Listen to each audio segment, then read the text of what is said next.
core reasons why our country seems to be run by rich people. One of the things that they've been doing for some time is through the powers of agencies like the CIA, they've been developing concepts that we Americans take for granted, like there's a terror attack underway right now in America somewhere. ISIS has landed. And before that, it was Al-Qaeda, which happens to be also the name that the CIA latched on to the database of all these thugs in the Middle East. And they called it Al-Qaeda.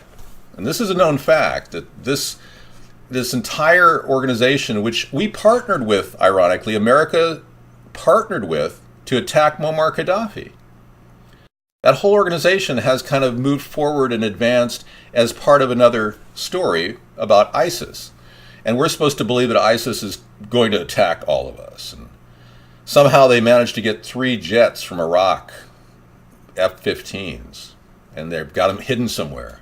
But America doesn't have the ability to see those, even though we've got the #1 top satellite reconnaissance ability of any nation in the world. It stands to reason that ISIS is part of what the CIA is promoting as a false belief.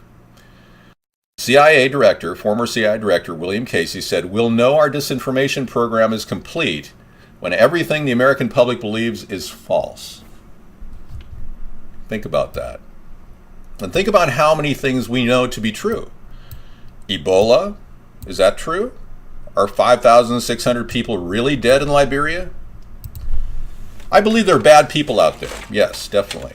I believe ISIS could have very bad people within the organization, but who's powering up ISIS? That's the bigger question.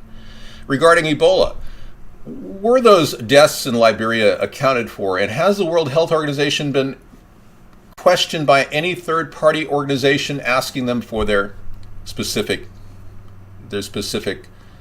numbers and the names and all the people that are dead? Is anyone really asking anything of any of the information streams that we're getting? Well, the answer is no, not many people at all. In fact, most investigative journalists are now dead. Or at least the ones that were really good, like Michael Hastings, the guy who did the intense work with General McChrystal, finding out that Barack Obama was disengaged in the war in Afghanistan. Well, Michael Hastings, about 1.5 years ago, was in a terrible crash. Many people believe was an attack from an RPG. Seriously, or possibly a Tomahawk from a UAV. I don't know. His engine flew 300 feet away.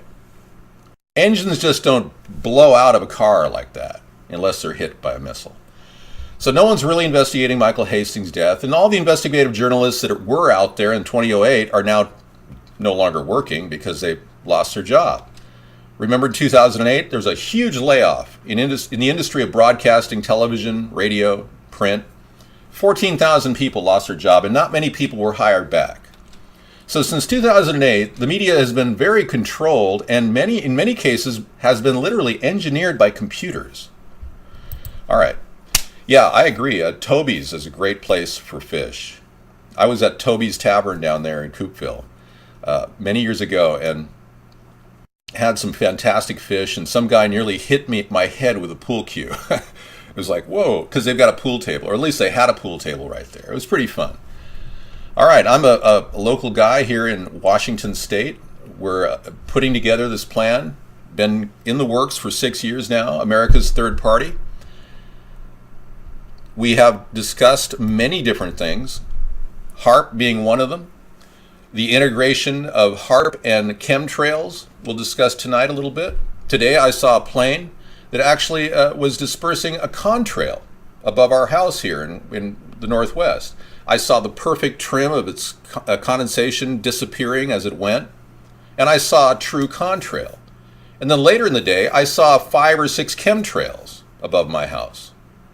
So they got chemtrails with long streams and little ribbons of fumes coming out of them. The government's been doing this with a complete attitude that, hey, we can do whatever we want. They signed a specific law in the 2010 saying they could test both Pacific and Atlantic Ocean for nuclear, biological, and chemical testing. So all of that's possible. I don't think it was a false flag. I think it really was a contrail. I saw an actual contrail today. It's really cool. It's just the end of the jet as it burns through the sky, and then it disappears. It just completely dissipates. You know, I just don't know if I'm going to be able to start as a community agitator. I can't even get elected locally because the Democrats and Republicans are cheating in every election. So it's kind of the local thing, guys, is kind of a mood issue.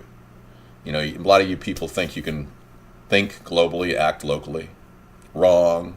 Doesn't work. Unless you're willing to brown nose your way through the Democratic Party or the Republican Party, forget it. Today was an interesting day from Barack Obama's perspective. He's running a counter-information campaign claiming he wants to get rid of a police state. That he doesn't want a police state. This is on the heels of just passing 3,415 bills into act, basically putting a lot of us at risk for paying higher prices, engaged in the fleecing of America with carbon points and cap and trade legislation. He pushed all that through recently. He signed NDAA, which takes away a lot of our rights. He passes, of course, the Patriot Act religiously. The guy basically wants an enlarged police state, but wants everyone to believe that he doesn't want an enlarged police state. Under his auspices, we've seen the Department of Homeland Security pick up 1.6 billion rounds of ammunition, not to mention 2,300 and some odd armored cars. But Barack Obama doesn't want to create a police state. He's already transferred weapons from the National Guard into the local police, where you see SWAT teams all around the cities of Los Angeles and the boroughs of New York. But he doesn't want to create a police state. No. You put up the signs for you and they were stolen? Oh, man. And see, that's what happens every time. I know, man. We'll keep putting the signs up. Diligence is the key. I'm serious. It takes an incredible amount of diligence to make this thing possible. Military gear to local police departments, executive orders, central database to track the supplies. Significant number of weapons and vehicles previously allocated have been gone missing. Review of Pentagon, Justice Department, and Homeland Security programs. 2014. Thank you. Welcome to our world.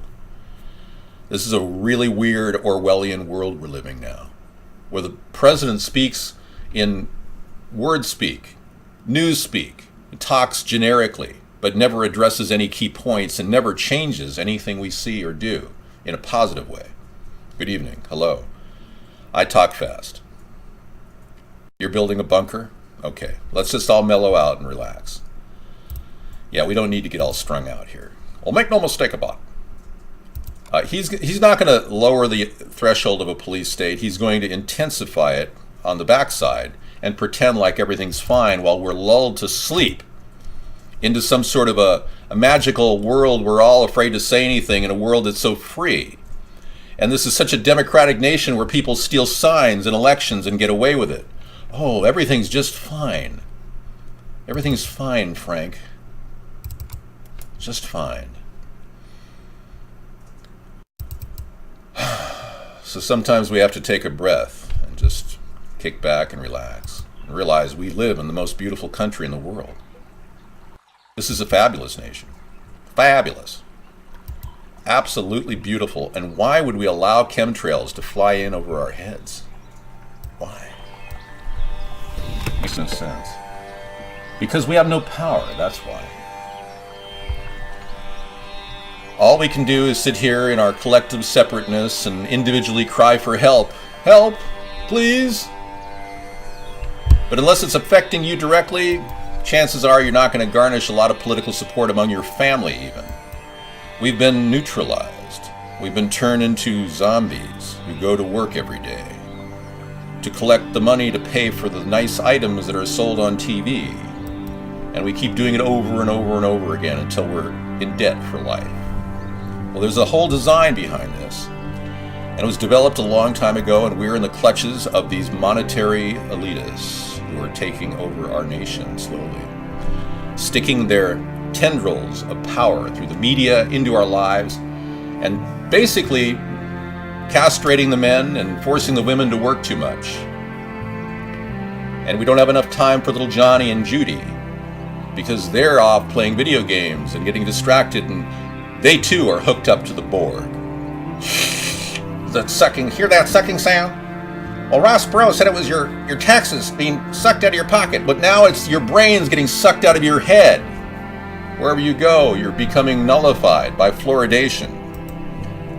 Fluoridation, yeah. Scientifically proven to lower your brain power. And nobody asks any questions. Why is it in the water supply when it's never ever been effective in stopping cavities that way? There's no test that verifies that you can drink fluoride and it'll lower your cavities in your teeth. No study at all. You need your brains. Everyone does. And we need to get our brains back. So when you wake up in the morning, say to yourself, I'm going to drink purified water today. And I'm going to get my brain back. Right. Who needs teeth or pineal glands when you've got radiation dripping into the ocean at Fukushima? I mean, what? We have so many things to talk about. Sometimes I just go into a brain freeze and I'm going, where do we start? Okay. Thank you so much. Yeah.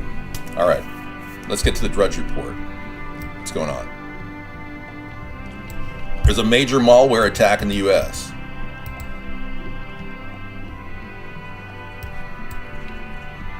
Wow. Oprah targeted in foiled terror bomb plot. Harpo Studios. Interesting. All right. Oprah Studios Sears Tower was targeted in a terrorist truck bomb attack. Interesting. I wonder if that's a false flag. Go into Jimmy Swaggart mode, I will break you. Did you talk about Bill Hicks yet? Yes, we featured the... let me turn the music off. Thank you. We featured the Bill Hicks controversy about him being Alex Jones 2 times in our after show, 2 straight days, and I would love to talk about the whole Bill Hicks thing in detail, because we have that video of the entire show, 33 minutes, that was created by the most monotone speakers on earth, but it talks about Bill Hicks being Alex Jones, and Alex Jones was a replacement. Listen in for a second. In fact, that's how I pitched it to the networks, exactly. I said, I'd like to do a show where I rid the world of all these fevered egos that are tainting our collective unconscious. And the guy at CBS said, will there be... And, Okay, now they're arguing that there's irrefutable proof that Bill Hicks, who you just heard, was planning on actually working with Hollywood and doing some major presentation, and he was presented with this, taking over for Alex Jones. Now, Alex Jones, they claim in the video, is a different person, and they actually show a different person, which is kind of cool. And we will play that video later on tonight, if that's okay with you. And that's from testimonyofthe2witnesses.com. Okay, we've got an attack right now going on in our show. Let me just deal with it. It's amazing how many times we get attacked.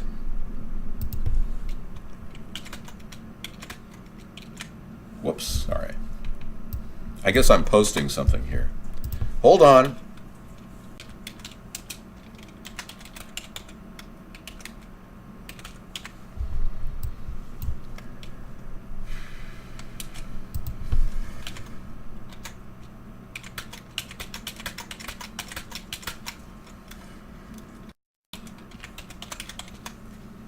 Thank you. Okay, we're up and running now. Thank you. Sorry for the interruption. But yeah, that was a very good, irrefutable evidence piece that you guys presented, and I did discuss it. Alex is kind of doing a tongue-in-cheek thing on this. He's kind of like telling people that he admits he's Bill Hicks, but jokingly. And I think he's got his people believing that he's not admitting anything because he's saying it in a sarcastic way. If I'm being attacked, it's a good sign. Yeah, I guess so. It's beginning to look a lot like Christmas. Da-da-da-da-da-da. Hey, let's take a look here at the backdrop. We can change harp into something really festive and kind of Christmassy. Wouldn't that be nice? Yeah. Kind of like radiation or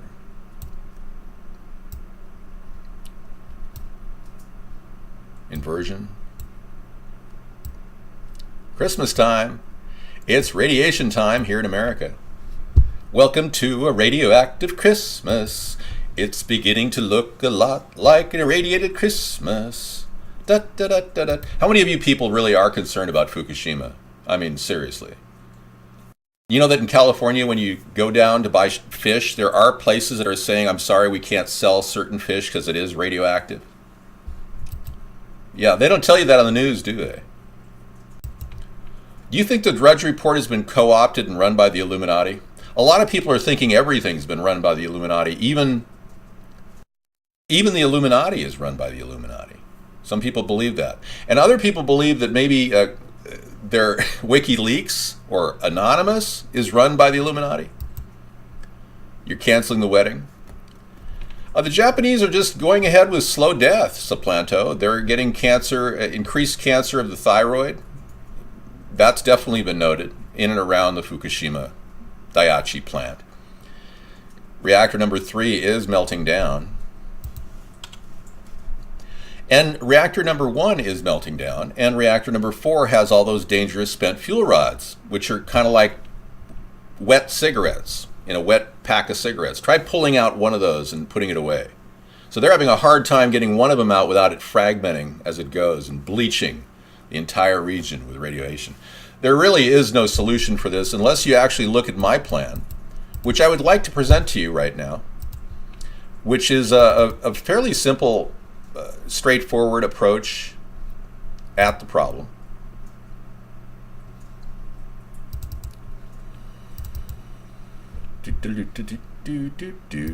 Let's go to our video backup here of the Fukushima Daiichi plant. The plant itself is really, let's take a look at the outer structure of the reactor number 4. You can see from reactor number 4 that this thing was the most demolished of all of the reactors. And see that little orange thing that's, basically a large, what is it? Crane. That's all they've got to go into this reactor to pull out these spent fuel rods, and it's a mess. They tried to put a robotic system in there, and the lithium batteries started bubbling up and boiling. It's just a disaster zone. But let me show you my idea to fix the problem.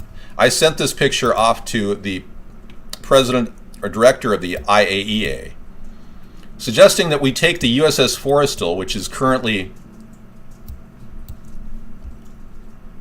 being taken down in Galveston, Galveston, Texas. The USS Forrestal is a aircraft carrier that is retired.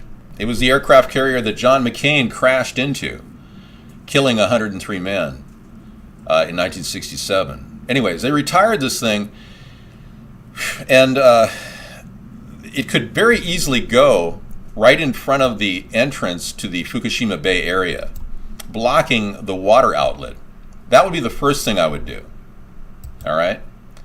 Going on to the next thing I would do, which would be present a mound system to TEPCO, where we offer to build, using robotic tractors, a large mound around reactor number 4, the thing that I just showed you. And we could do reactor number 3 and reactor number 1 similarly. The mound would also be a way of containing any potential steam, which is constantly blowing into the atmosphere whenever it rains. And there's a water wall there that we could enhance and make a connection so we could actually pull water back from the Forrestal. And that USS Forrestal would have no one on it, by the way. It's all robotics. And we could create a burner reactor to get rid of 97% of the fuel that is currently stored there. The burner reactor would run day and night and provide electricity for a very troubled and ailing Japanese economy right now. Shinzo Abe has actually ordered the printing of $700 billion more to help bolster the economy in Japan, and it's still sliding. So there's a lot of things going on there. They're paying double for their electricity because they're using oil.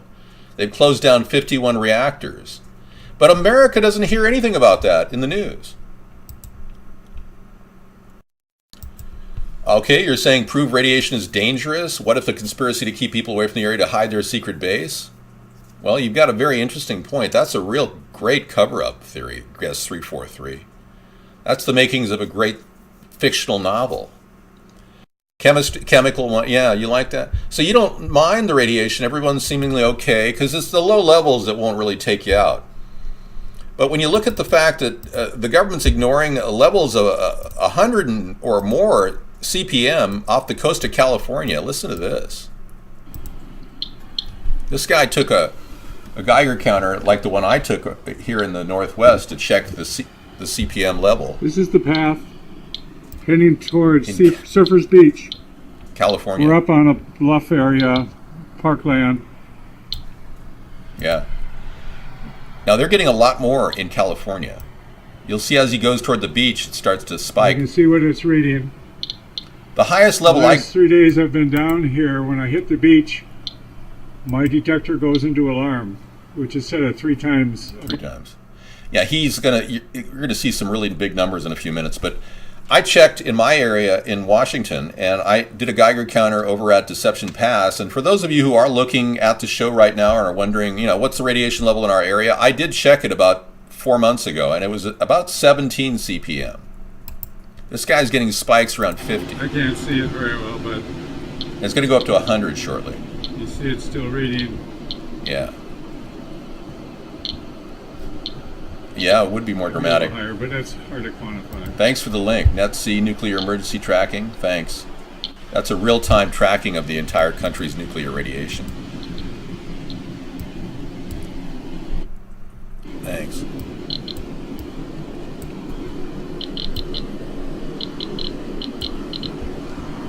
Some hot spots right now. Look at that. Now I'm on the beach. Now he's going up to 64. This is over near Sandy Valley, Nevada. That's where a lot of nuclear testing has been done over the many years. That's a hot spot. Whoa, sorry. Here I am, I'm over background. All right. The alarm's going off. Yeah, it's going off big time. I'm going to pull that audio down because that's really hard on the ears. Sorry about that. All right, let's get back to Obama and his plan to, look at 136 in the ocean of California there. Let's get back to Obama's plan to pretend like he's going to get rid of the police state that he's already created. Does that piss a lot of you people off or what? Let's get into the White House and find out what's going on here. Or is it more important that you worry about Sasha Malia wearing a short skirt like that woman in the GOP did? She was working for, I think it's a New Jersey GOP congressman, and she made a tweet about how these girls should wear longer skirts, and she retired. She actually quit because she was so ashamed of what she did. It's like, come on, give me a break. Sasha and Malia, the 2 children that can't prove they were born to Barack Obama and Michelle. I mean, seriously, have any of you seen an actual picture of Michelle Obama pregnant? The answer is no. Not one of you could find a pregnant picture of Michelle Obama. Those kids just appeared naturally, out of the blue. Yeah, it's like, oh, there they are. And no pictures of them raising, no credible pictures of them raising the kids when they were little babies. So I don't know. You just want to talk about whatever's on your mind right now. Okay, I understand. All right, so let's calm down and let's not worry about the radiation and all the, enlarged government presence around the country or potential violence. I feel like today could be a stupefied, zombified day. Instead of just making a Conspiracy Monday, we could all just act like zombies. Would that be better? Okay. Pregnant grad, prom grad. That's not Michelle. Nice try, though. Sponheim SquarePants. Long time no see, man. That's not a Michelle Obama pregnant picture. No, it is not. Nice try, though. I'm really in the White House not right now. I really am not in the White House. I really am not in the White House right now. This is an amazing green screen effect in which I can shrink myself down and go sit on the couch.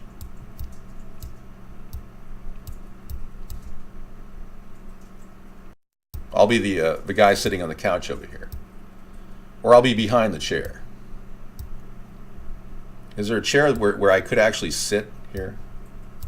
Anywhere? Excuse me, but I feel like a basket case. Yeah, I feel like I'm some sort of like a token, the poster child for quadriplegics or something. Okay, let's move on. Land of the Giants. Notice how stained a lot of that wallpaper is? Yeah, classic. There's a lot of staining going on. There's a lot of Newport smoking in the White House right now. Right now, he's probably walking around going, well, make no mistake about it. Bring Reggie Love in, and we're going to play a little one-on-one in the bathroom. Okay, let's be clear. I'll take a light beer and a dark beer. So what's going to happen? Will the probe in your brain kill you and then I'll be brought to... Well, maybe. Some people believe that they've actually been approached by aliens. That's a conspiracy theory. I don't want to click on that from. I know that's a bad link. No, there's nothing wrong with cigarette smoking as long as you're willing to die of lung cancer or emphysema. It's no big deal. Well, make no mistake about it. Dave, like this was Dave like this under GWB? I was actually a Democrat. I could not stand George W. Bush. But then I saw Barack Obama coming and I realized, boing, a light went off in my head. I said, bingo, both parties are controlled by the same monetary elitists. Once you wake up to that fact, you realize, well, a third party is the only answer. There's no way around it. Sarah, please. Okay. She's coming in a little while. Right now she's resting. Don't do whatever a guest comes in the room and says. Sarah, please. All right. Why isn't Michelle taller than Barry in this pic? Very good question. Yeah. I don't know. Is Michelle taller than... I thought Barack was 6'1" and Michelle was 5'11", if I'm not mistaken. Well, let's be clear. Yeah, that looks pretty pasted, doesn't it? The face on that picture looks a little pasted. Let me close in on it. There's the picture. Here's the actual pasted picture that they developed at the CIA. Let's take a look if we can find any flaws in it.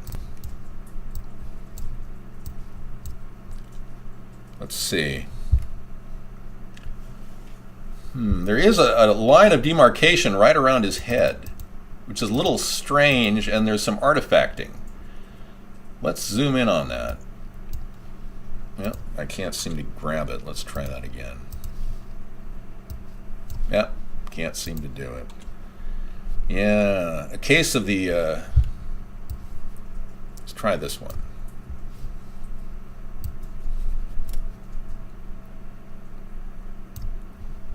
Okay. Well, let's be clear.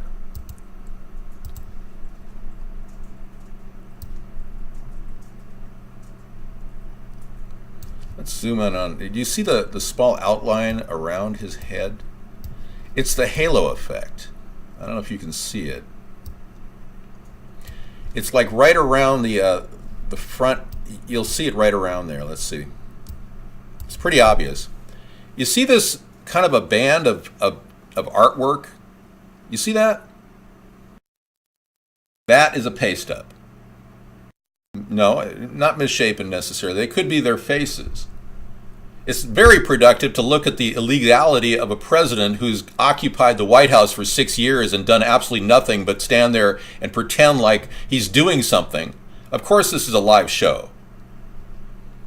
Yeah, see, that's half-toning right in there.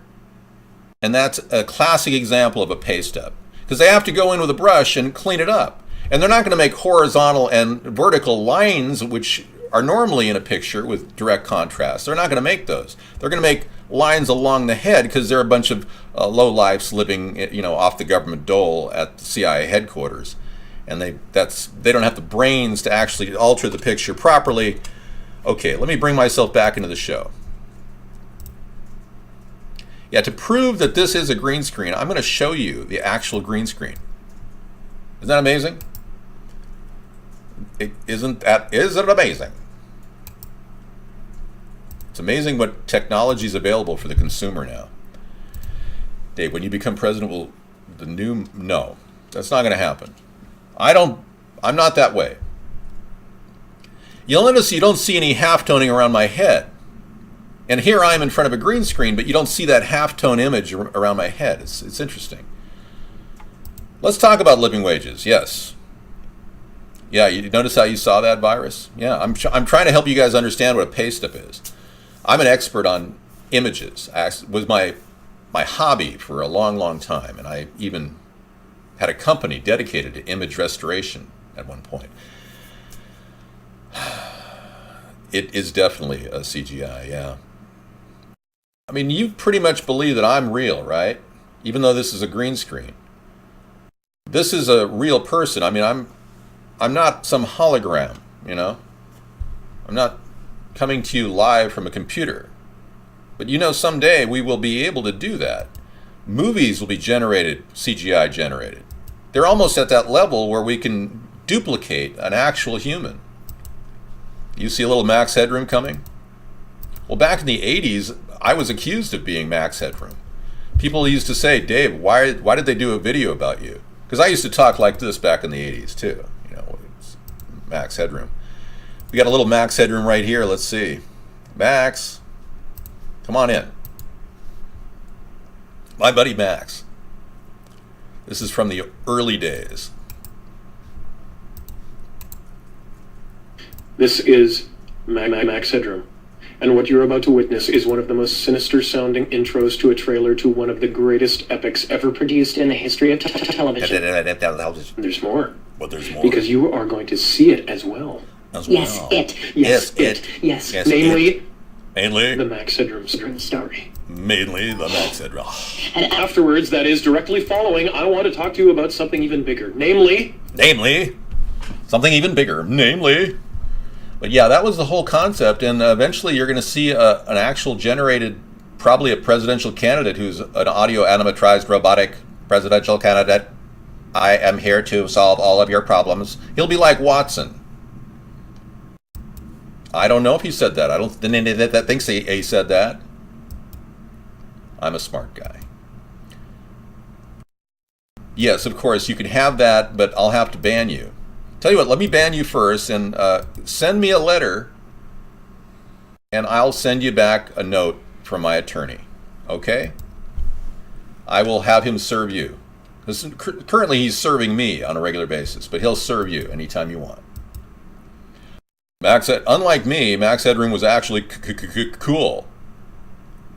Okay, thank you. You're still working on the machine? No, that's Bill Cosby.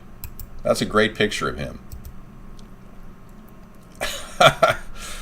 Good for you. Good for you doing a little image search there. I'm going to put it on my Pinterest as one of my funnier pictures. I'm putting together a bunch of fun stuff to release to the public upon my demise. Somebody ought to make I shouldn't tell you that because I'm going to go get the website right now. Again, I've told you the website name, you would steal it from me. So I can't really tell you. Somebody should do, I can't tell you, I'm sorry. Because if I told you, you'd steal the website. Somebody could, was there somebody out there saying somebody should make a thing called Facebook? And then this Jewish looking guy, like Mark Zuckerberg, was like, oh, dude, what did you say, dude? No, I don't know where the name came from. But somebody got it. Was it his original name, or were those two guys that he took the idea from that got it? Does anybody know? But you do know that they are watching you. Did you ever watch the school experiments on YouTube? I have never watched the school experiments. I understand they have a ability to control people's minds. Is that correct? Well, I mean, he is Jewish looking. I mean, he is Jewish. That's right. People look like certain areas of the country. You know, am I stepping on a little sacred ground here when I talk about some people look like a duck, quack like a duck, and are a duck? Oh my God, this guy is a duckist. He's some sort of a duckist. He said the duck word. God. Looking good, Randall. Hey, thank you. He changed the name from the Facebook to Facebook after advice. Thank you, Sponheim. You get a brownie point. Let me add it to your brownie point list. I'm keeping track of all your brownie points. Anyone who has a brownie point gets it put on their name. Okay, no, it will not be used against you. There should be a reverse Miranda, right? You know, nothing here will be used against you in the chat room. All of you are presumed innocent until proven otherwise. But we are watching you, and Barack Obama has changed a lot about the country. Careful what you wish for. You got it, everybody. You got change. Plenty of it. All right? You got 30,000 drones flying over your head by 2020. Both Barack Obama and the Republicans are in favor of this. You see what I'm saying? You've got over 2,300 armored vehicles on order for Department of Homeland Security. 30,000 drones by 2020. I should do an interview with Barbara Walters, except she's no longer doing interviews. Barbara! Hello, David! How are you? Well, Barbara, I'm a little worried about the 30,000 drones that are going to fly over my head by 2020. Okay, thank you. Yeah, and these drones can get really small. They're not like invisible things. They can definitely get small. They can hide. They can hide. They're very small little drones. Let me see if I have a picture of one of them. Yeah, here's one of the palm of your hand. Look at that. This is an actual drone with a video camera and everything. This is the kind of change you were expecting, right? Be careful what you wish for. Yeah, and let's not forget Obamacare, a $1 trillion plan to expand the profit of big healthcare companies that supported Barack Obama. It's a $1 trillion chance to fleece the American people. We got that too. Well, you wouldn't know if a drone flew up your anus. You wouldn't know. You'd just be, in some bathroom stall somewhere, and you're like, oh, hi. On a brighter note, they're developing a colonoscopy replacement that will be a pill with a video camera in it that you'll be able to take and avoid the entire hassle of being anally intruded by some guy with a rubber glove. Yeah. So that's a good part about technology. I can't wait. They only scope 5 feet of your colon right now. They're going to have the ability to scope miles of colon material, or at least feet. 47 feet. I heard they're making drone wigs now. It comes back, David? Oh, okay. Is that a joke? They can send a drone anywhere now. Every one of your orifices is prone to attack by drones. How does that make you feel? You had a colonoscopy? Yeah. Well, many people are getting them nowadays at the age of 50. It's recommended. Even 40, they say, get one. Yeah. No, I don't need my prostate checked. I'm not presenting with any kind of symptomology. Do you want to know the symptoms? Did you go to...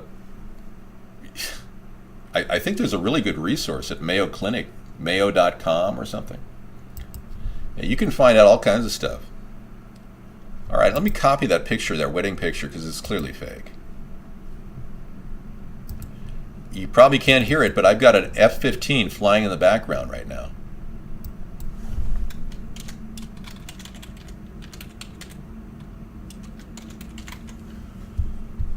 Can Sarah check your... No. Do some Bush voice while you're at it. People die fighting for democracy. Laura and I never did that. We never died. Let's do some other voices.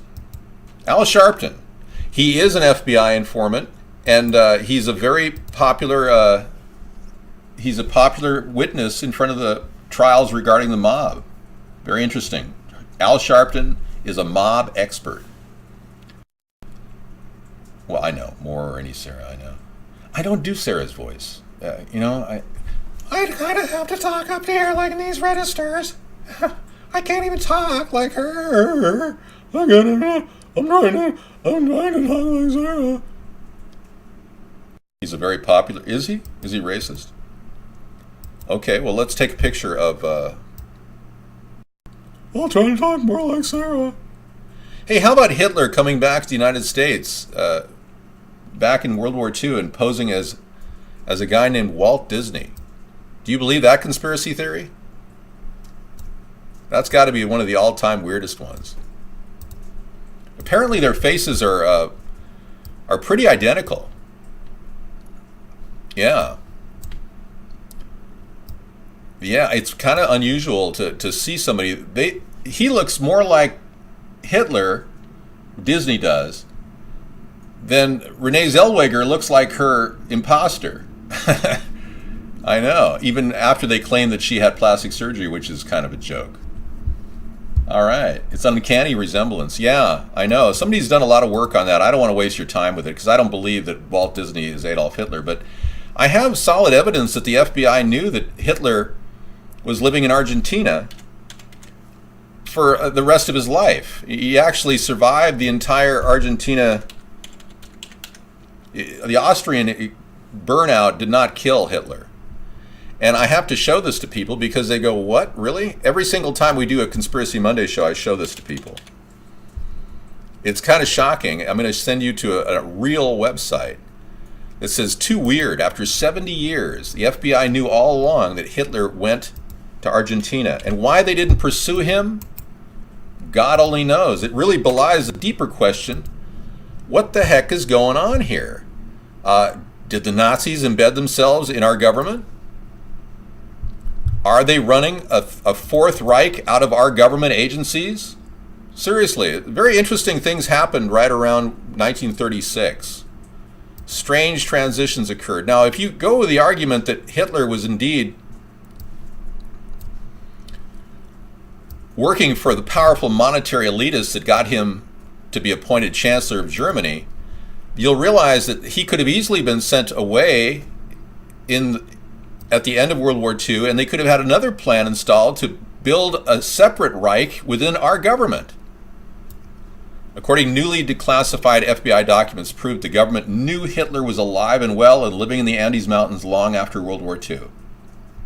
On April 30th, 1945, Adolf Hitler committed suicide in his underground bunker. His body was later discovered and identified by the Soviets before being rushed back to Russia.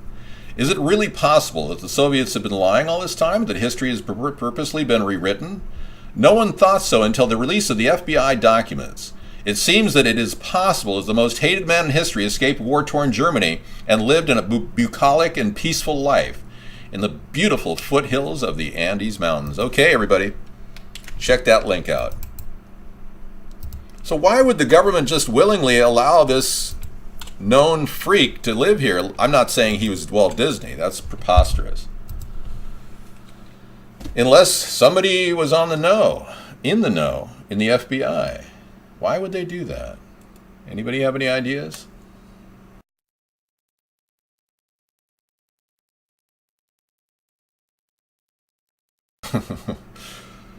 Okay, Jim Morrison said Hitler was alive and living well. Same here. Yeah, Jim Morrison may be alive and living well with, Hitler's children, for all we know. Last week we had a call on our show from a businessman, and he said that he actually got a call from a woman just previously who said emphatically that she was, or tweeted, or talked to him. I'm not sure. I think he said talk to him. That she was in fact one of Hitler's many children that were propagated down in Argentina. And then the next week, the woman was completely wiped clean from the internet. He couldn't find her. He couldn't locate her Twitter location. Just completely sucked out of the vortex of the internet. The plot thickens. Yeah. So did Hitler have 1,250 children, all DNA strains of Hitler, and now they're walking the face of the earth? You got to wonder. David, you said Saturday night that anyone who talks bad about you supposed to be banned. Why have you not banned them? Okay, from under, yeah. We're going to remove you from the... I've seen how you've been attacking DT Laura from under the cheese. You're banned. Thank you. Thank you, guest 524-424-0393. Thank you. Diaper Man says, men of power, good or bad, can pay to get away with murder. Case in point, OJ. Good point. Well, let's be clear. It's impossible for everyone to agree, especially when you're negotiating with a bowl of Jell-O. And Barack Obama's turned into a real bowl of jello. I'm not linked to anything like that. What rumors? It's ridiculous. Oh, making the rounds? Well, that was a complete scam against the party. Our party, America's Third Party. We got an email saying somebody had posted signs, and we were asked to read their names online. And we're still casting people to post signs. I am making boxes of 7 signs right now. And they just basically lobbed onto this thing that we're doing. We're sending out signs all over the place. I'll show you my sample sign. This is 7 signs, can go to you for $30. 10 by 20 signs, campaign signs with stakes talking about the voter revolt. For only $30, I'll send you 7 signs with the stakes and the screws and the washers to screw them in. 2 per. 2 screws and 2 washers per sign. This is a campaign that somebody tried to exploit us on and contact us saying that they had printed up 50 posters and that they had neighbors of theirs put them up in their front windows. How are we supposed to know? And then they said, could you please read their names to say thank you? And I read them. Sarah read them. End of story. It was a total scam. Scary. I have a lot of greats. I'm trying to start out with scary. I know I need a better picture for the signs. I'm working on one right now. The 7th sign is the sign of the horseman of the apocalypse. It is the 7th sign that was ordained by God to clear the way for mankind to live another 1,000 years. I'm sorry, just kidding. I have not found any stolen signs at all. They're all gone. I even went to the recycler and looked through the big bin and tried to spot one of my signs. I couldn't find them. Whatever. Isn't it funny how most atheists are the ones proselytizing nowadays on the internet? How many people have been approached by atheists saying that there is no God? And they're always, belting it out. Oh, there is no God. Yeah, it's like so many people are trying to push that. Very interesting religion, atheism. I mean, it's like a religion of non-religiosity. I'm not religious.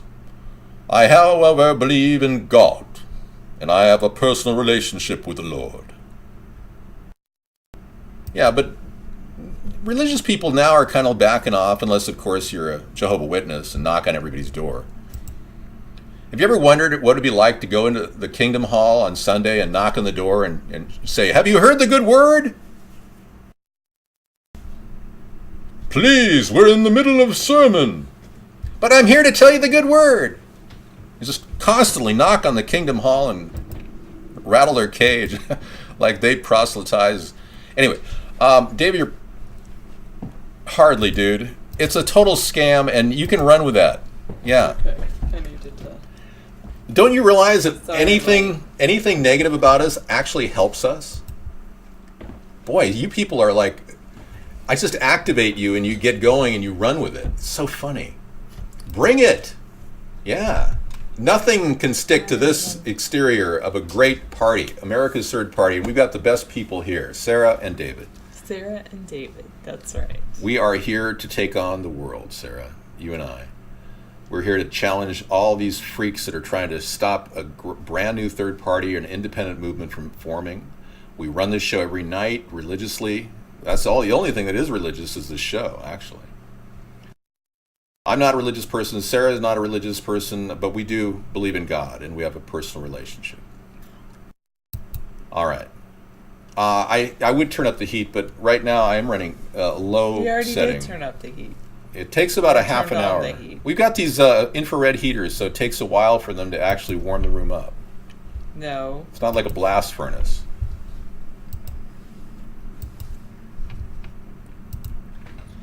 Okay. I'm glad you like my new glasses. Yeah, and I'm on record, by the way, actually asking Sarah, not to say the last name, and we basically, we're just trying to be nice to people that were posting signs, but they weren't. They were scamming us. Thank you. All right, let's go on the easy band hammer. Okay. I will go easy on the band hammer. Hey, so That is me going easy on the bandhand. have you guys lit up your Christmas tree yet? I'm thinking of getting these LED lights. I think they could be really a big energy saver running on. Just go ahead and ban. Okay, How are when you you going replace to the create- workforce, how are you going to create jobs for Americans? Good question, Brocon. Yeah, let's talk about how we're going to create jobs for Americans real quick. And I normally don't talk about this until somebody raises the big infamous question, because I asked Milton Friedman the same question. What happens when automation starts and our country has to deal with a tremendous amount of job loss? And his response to that was pretty interesting. He said, hang on. He said to me, the free market will solve everything. Well, every single question I asked Milton Friedman, he said the free market will solve everything. Well, in a way, he's right, because what I'm doing is I'm developing a windmill off of the open source technology created by Savonius called the Savonius vertical windmill. I'm creating a windmill that will actually mount on every single electric pole in America. And you're saying, well, how's that going to create American jobs? It's going to take a lot of people to mount these across the nation. And this is a big operation. This is going to be multiple trucks with lift arms. This is going to be a lot of production. There's going to be production jobs in the facility creating these things. And it's beautiful because these things cost less than $1,000, or right around $1,000 to make. Not 1.5 million like those big, huge turbines. They will be virtually indestructible. It should last 50 years. They won't have the carbon-based bearings, metallic bearings like the big turbines have. They'll have a different type of graphite bearing, which won't in any way rust. And this entire concept will be a big boom for business. Individual installers can open up their own private company, installation company in their area. And this is just one of the many innovations I'm bringing to the table in 2017. We're going to be discussing the possibility of solar rooftops on everybody's house, and a way in which we can get payment for it over time from the energy that those solar panels produce. We're going to have solar installation groups that can come out to houses and put what appear to like carpets, rolls of carpet-like solar material on top of your roof. Epoxy it down, rivet it, connect the leads and hook up an inverter, and you will start making money back on your electric bill. And the money savings will be significant for you. And it will also, part of that will go back to paying off the solar panel. So you won't have to pay any money up front on these ideas. Yet we'll still build businesses that are American employed businesses. Another idea I want to come up with to spawn growth in our private sector is our infrastructure bank offering 2% loans to U.S. businesses, hiring U.S. citizens at a living wage. This is a brand new concept, not like Barack Obama's infrastructure bank, where he basically parses it off to all the cronies in Wall Street. Goldman Sachs and Morgan Stanley and JP Morgan all have their fingers in their infrastructure bank. There will be no outside private banks underwriting any of the notes that we sign over to American businesses. 2% loans will really help spawn jobs in America. Trust me on this. All right, we need an Obama to remove him. Thank you. All right, so if you really believe that you're going to get distracted from windmills, crash in a tree, don't worry. It's not likely going to happen. They'll blend with the entire landscape, and because repetitive motion items do not alter your field of vision, they are repeatedly moving around in the same area. You block that out when you're driving. And little birds won't get killed by that Savonius windmill either. They're totally safe for birds, unlike other windmills, which will chop a bird up occasionally. Chop, chop, So chop. there is someone, while you were talking about the ones that roll on, this might even be better. Spray painted solar cells promise cheap power on seemingly any surface. We could spray the entire roof on. What an even better idea. Yeah, great idea. Well, let me take a picture of that. Okay, now I'm going to step out of the show and give Sarah and you guys some alone time, because I like to take a break, and you got to know Sarah. She's a wonderful person and she loves to talk. That is funny, Robert. I know exactly what you mean. If you buy some stuff from our store will the money go for the presidential run? Some of them, the things from our store is really just promotional items, and it doesn't, if there is any profit, it goes to the presidential run, but there is no profit. We're not making any profit from anything in our store currently. So currently, all the things at americasthirdparty.com/store, it's like Spreadshirt and Cafe Press, and all of those are like promotional items that don't have any profit attached to them. They're just, we put them out there because some people are like, oh, I'd like a t-shirt or something like that, and it's totally not profitable. David has said, though, if you donate, I think it's $40, that he would send you signs to he would send you signs that you could post around your house or around your area. Thank you, Sarah ATP. Did I turn amber into a hat? No, this is not amber. This is a polyester hat. It's just a polyester hat. I'm so sorry, Shrek, that you're getting attacked. Please not take it personally. It's just because you have said positive things about us that they're now attacking you. It's horrible. I hate when that happens. But that painted on spray paint thing does look rather interesting. I look very European queenish. Okay, I'll take it. I know. Feel bad for the kids that made this hat, not for the animals. Exactly. You were hoping we could meet for coffee. That's not going to ever happen, Dan.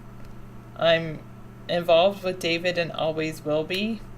So I'm hoping that I was hoping that you would find someone else. I know that people like me are are fairly rare, I should say. Very rare? Maybe very rare. But it's, the only way we would meet for coffee is if David and we all met for coffee.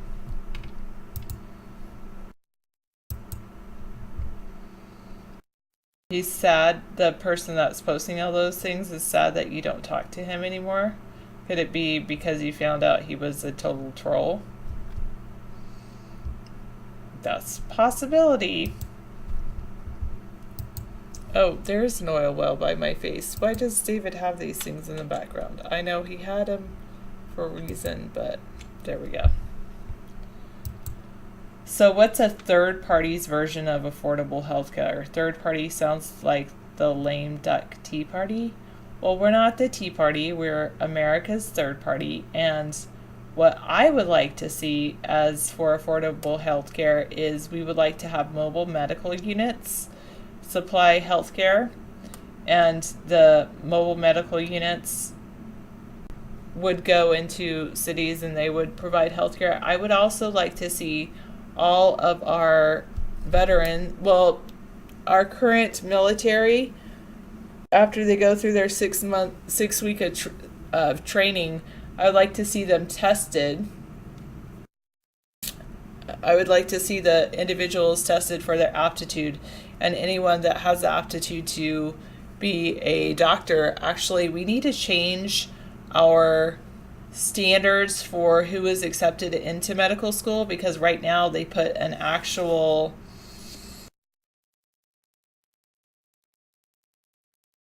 the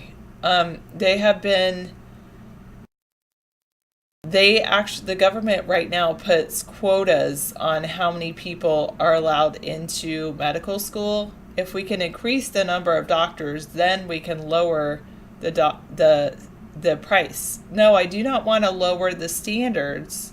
I just want to bring in more doctors. Should it be easier or harder to get in medical school? I think that it should be the same. So I think the standard for getting into medical school, no, Senator Senweenie, no. If you read the ACA, they have a quota for how many people are allowed into medical school, and they have not raised that quota that I know of because it's set in law in the Affordable Care Act. I read it. And they actually have a quota.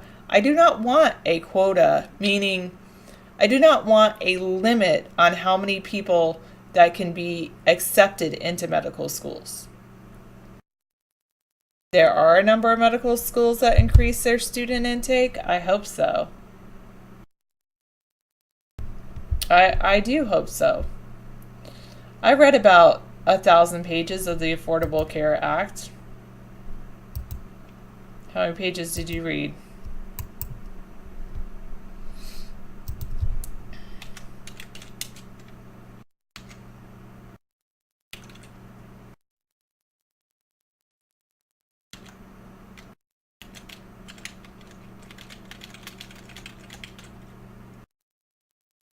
Okay. I read them on camera, the 1,000 pages. So you say by 2018 there will be enough doctors to enter the residency match just from North America alone. Okay, so you're saying maybe we need to increase the residency match.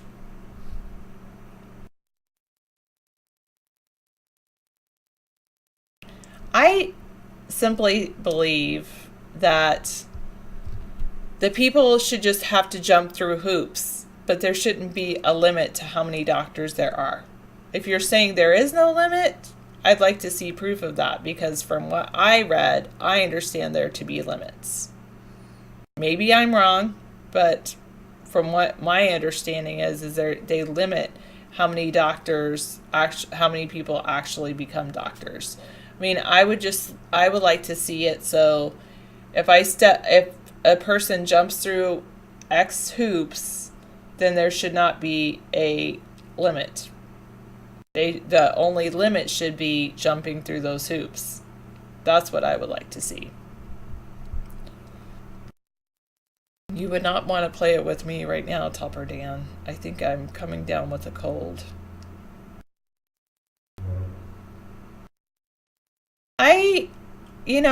As far as the prescriptions without a doctor,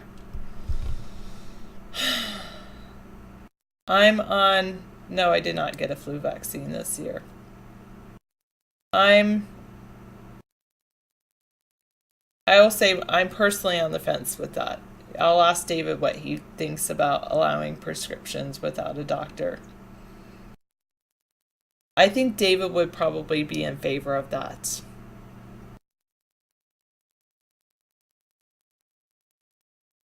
Yes, I do think people should have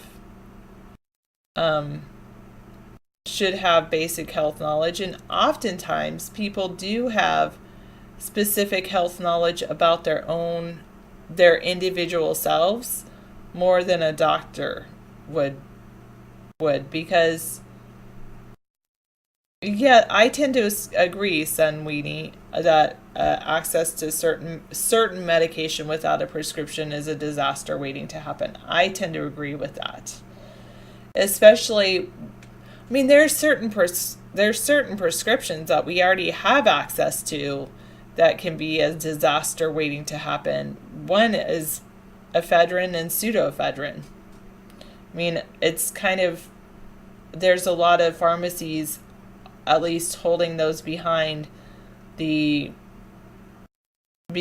pharmacy area, but you still don't need a prescription for those. And I think that the only way to cure the meth epidemic that our country is facing currently is to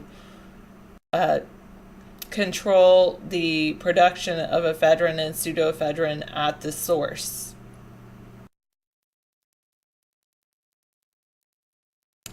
Let's hear some we'll hear some conspiracies as soon as David gets back.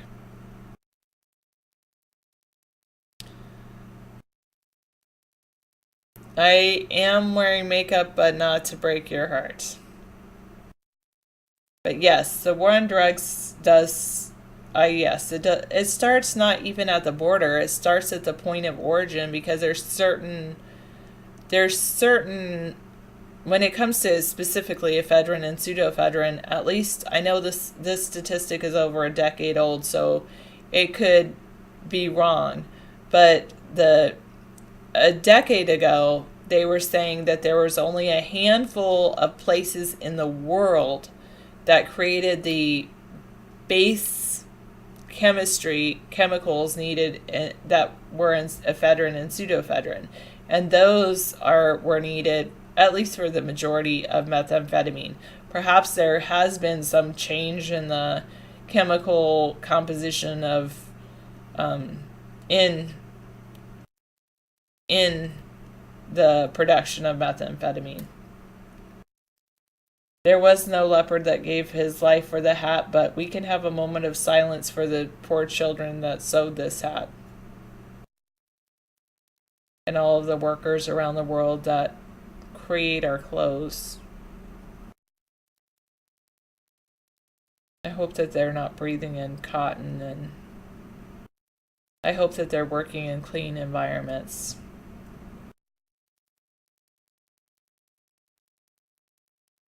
There hasn't been a change yet? Okay, you watched Breaking Bad too? Yeah, I did too. You think it's our decision what we choose to put into our bodies? That's why I say I'm on the fence when it comes to that. I tend to think that I want to trust people, but at the same time, there's certain things, like I personally think like antibiotics. Okay, so I'll say, like, for instance, for me, I think that antibiotics should require a prescription, because the reason I believe that antibiotics should require a prescription is because if people will, every time they get a cold, they'll go and get antibiotics, and then pretty soon we'll have these horrible illnesses that will be antibiotic resistant, and then we'll have to develop stronger antibiotics. So for me, I think that personally antibiotics should always be a prescription drug. However, when it comes to painkillers, I tend to think that painkillers should actually be a non-prescription item. And the reason that even though for me, painkillers, there is an abuse potential for painkillers. Not all painkillers should be I don't think all painkillers should be a non-prescription item. Like, I think morphine should be a prescription item. But I would like, if there was, the thing is, people are going to abuse drugs regardless of whether it's prescription or not. And then they go to all these doctors and all of these things. So if they're on painkillers, it's just let people do to their body when it gets to that point, let them do to their body what they want to do, as long as it does not harm the general population. When it comes to painkillers, the harm is usually done to the individual, whereas when it comes to antibiotics, the harm can be done to the population at large.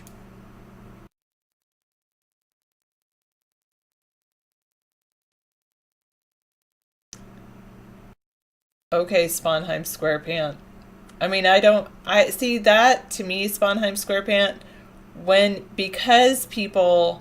because we have a prescription requirement and people are hesitant to go to a doctor, they're more likely to turn to, if they are addicted to painkillers, for instance, then they're more likely to turn to someone who may not have the best intention for, and get those. No, abnormal, I don't do any painkillers. I highly dislike painkillers. The only painkillers I'll do is sometimes I'll do I'll take one Tylenol or one aspirin. Okay, let's change the topic and let's talk about the economy. Thank you for 811. So with the economy, we believe in a baseline plus economy. And when we talk about a baseline plus economy, I believe that we have enough resources to cover a baseline for the American citizens. And then I also believe that people should be able to work beyond that baseline to have the nicer things in life.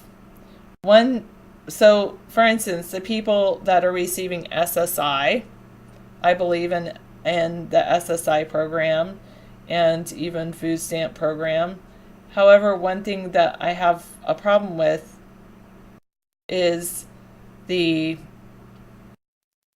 I'll talk about the debt clock in just a moment too much. When it comes to food stamps and welfare, the problem is when you have the poor people that are working a lot, and then you have the poor people that are working a lot to pay everything, and then you have the really poor people who are on welfare and food stamps, and there's just a fine line between those two people. And it's the thing about that line between the people that are poor and qualify for welfare and food stamps, if they go above that line, then they no longer qualify. So the system perpetuates this feeling of always wanting to not do anything, because then they will no longer receive the government dole. If there was some way where we could create a system so that safety net so everyone got a baseline, then people could work beyond that baseline. I think that would go a long way to actually improving our economy.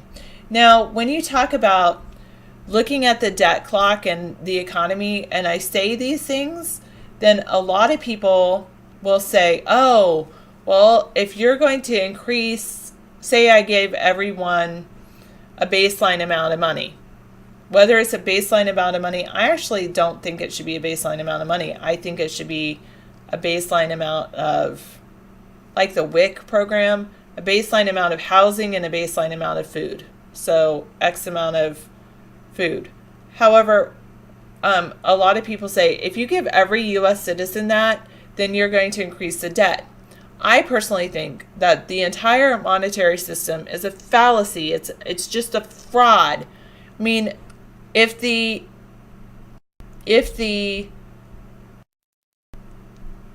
Federal Reserve wants to print more money, they'll just add another zero to the computer system at the end. They good night, 407. They just continue to expand the debt that they say the U.S. owes them. I personally think that entire monetary system is a form of control and nothing more, and that the only thing that we need to actually focus on what can actually help the people.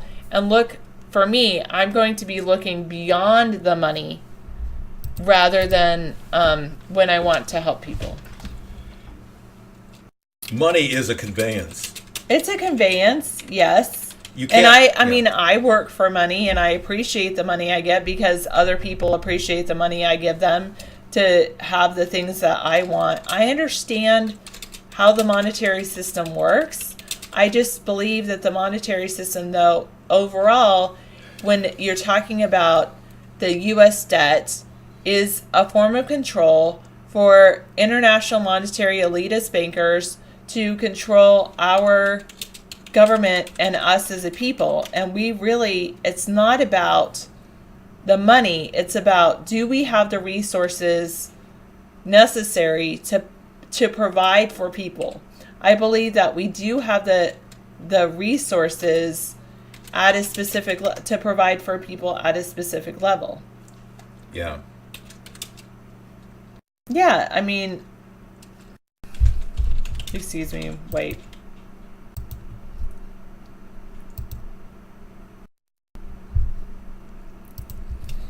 All right. Yeah, gold is only currency because we call it that. Good evening. Hello, Bill Bolter. Hi, Bob Bolter. I haven't seen you in a while. The answer is no, he's not. So don't go running off your mouth at any particular race of people just because you feel like you got the raw end of the deal. You didn't go to law school. You didn't go to medical school. I would have liked you to go to law school or medical school. I would have liked all of you to become, lawyers or doctors if you wanted to become one, but many of us were kind of left out without any funds to go to schools like that. So there really is a certain caste society forming in our society, no question about it. Obama wants to buy 50,000 body cams for police, monitor military gear. Right, and I think that handouts. the $263 million payout for that is ridiculous. When you do the numbers, $263 million divided by 50,000 is a significant amount of money. Radio Shack could do a better job. I've seen cameras for $17 a cop could wear. So here again, Barack Obama is wasting money on a good idea. $263 million to do this. It's crazy. Let me get the numbers here. What are you doing? Just pulling up a calculator. Just need a calculator, sorry. Okay. Well, I've tried. Let me get rid of some of these names. Okay, go ahead. Sorry.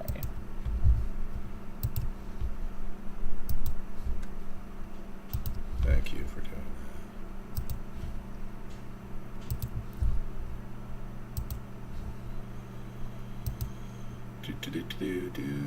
Okay, Okay, I've good. taken care of the ones that I've seen in the room. Okay.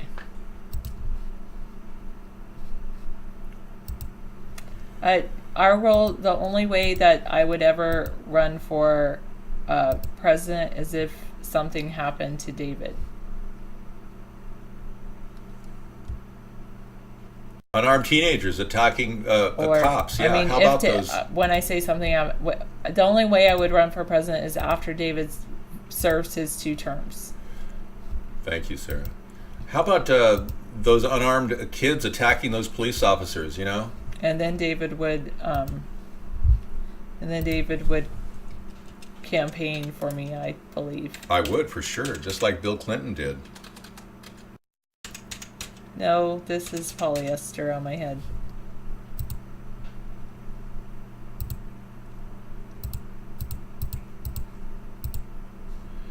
$5,260 a unit. So you're telling me $5,260 a unit for one of these units. Let me put this on the screen. Hang on. I just did the numbers. These things are right like $5,000 a piece based on his funding proposal. Okay? Again, Barack Obama wasting your tax dollars. You're telling me you can't put a camera on some guy for less than $5,000? When I can buy a head cam right now at Cabela's for $129 with a motion detector on it? I mean, hello? See what I'm saying? Yeah. He's using this opportunity to fund his crony contractors who want to get in on the deal, just like they got in on the rapid scanner deal where $24 billion was shelled out. And various people made money along the way, including our former director of the Department of Homeland Security. 24 billion out, 263 million out. I mean, we don't have this kind of money. We're running into a budget shortfall again. December, again, we're going to have a maximum has been reached. They're going to have to extend the debt again. Is this some sort of a bad nightmare that keeps repeating?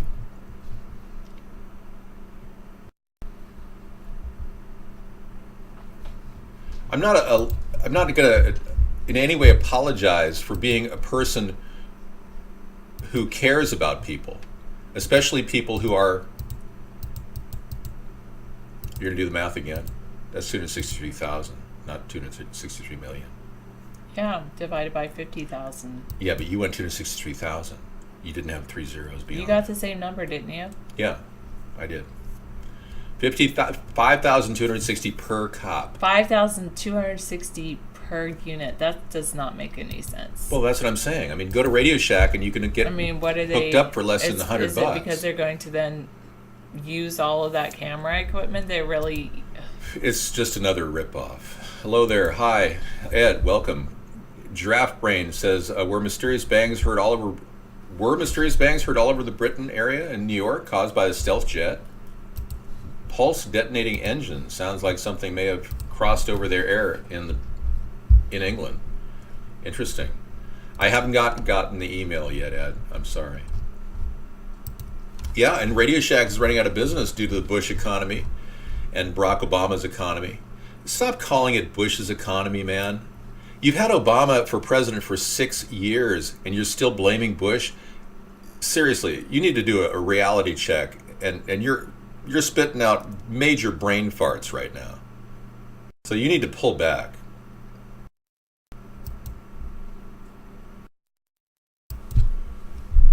Thank you.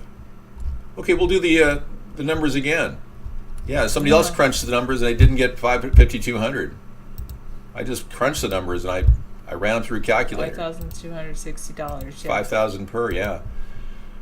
Let's do this. We got calculators open here. Want me to put it on the screen for you? Hang on.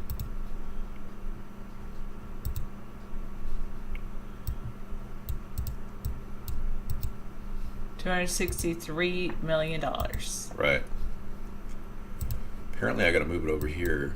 Or just leave it open and do a screen capture right there. Okay. Put the other one in the back and then click the calculator. So it'll be in the front. I notice you almost have to grip this thing, you know? Yeah.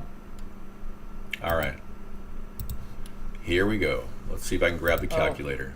Yeah. No, that would be too easy. Missed it by that much. You could just go right there. Okay, here we go. All right, we're calculating just so you can see it on screen.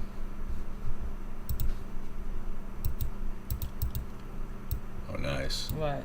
It won't let you. Well, I have two calculators open. Okay. Now you have one. Okay. Clear. MC.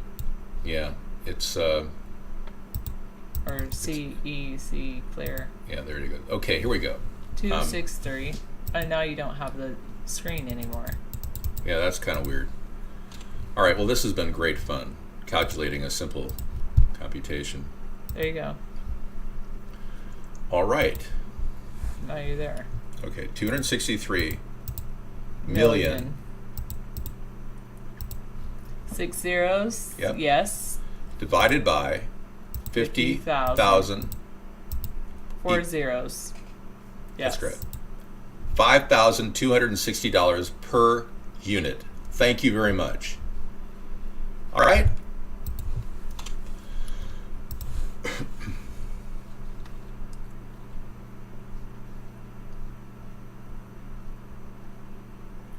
We support increased automation. Yes, we're not going to be able to turn that down.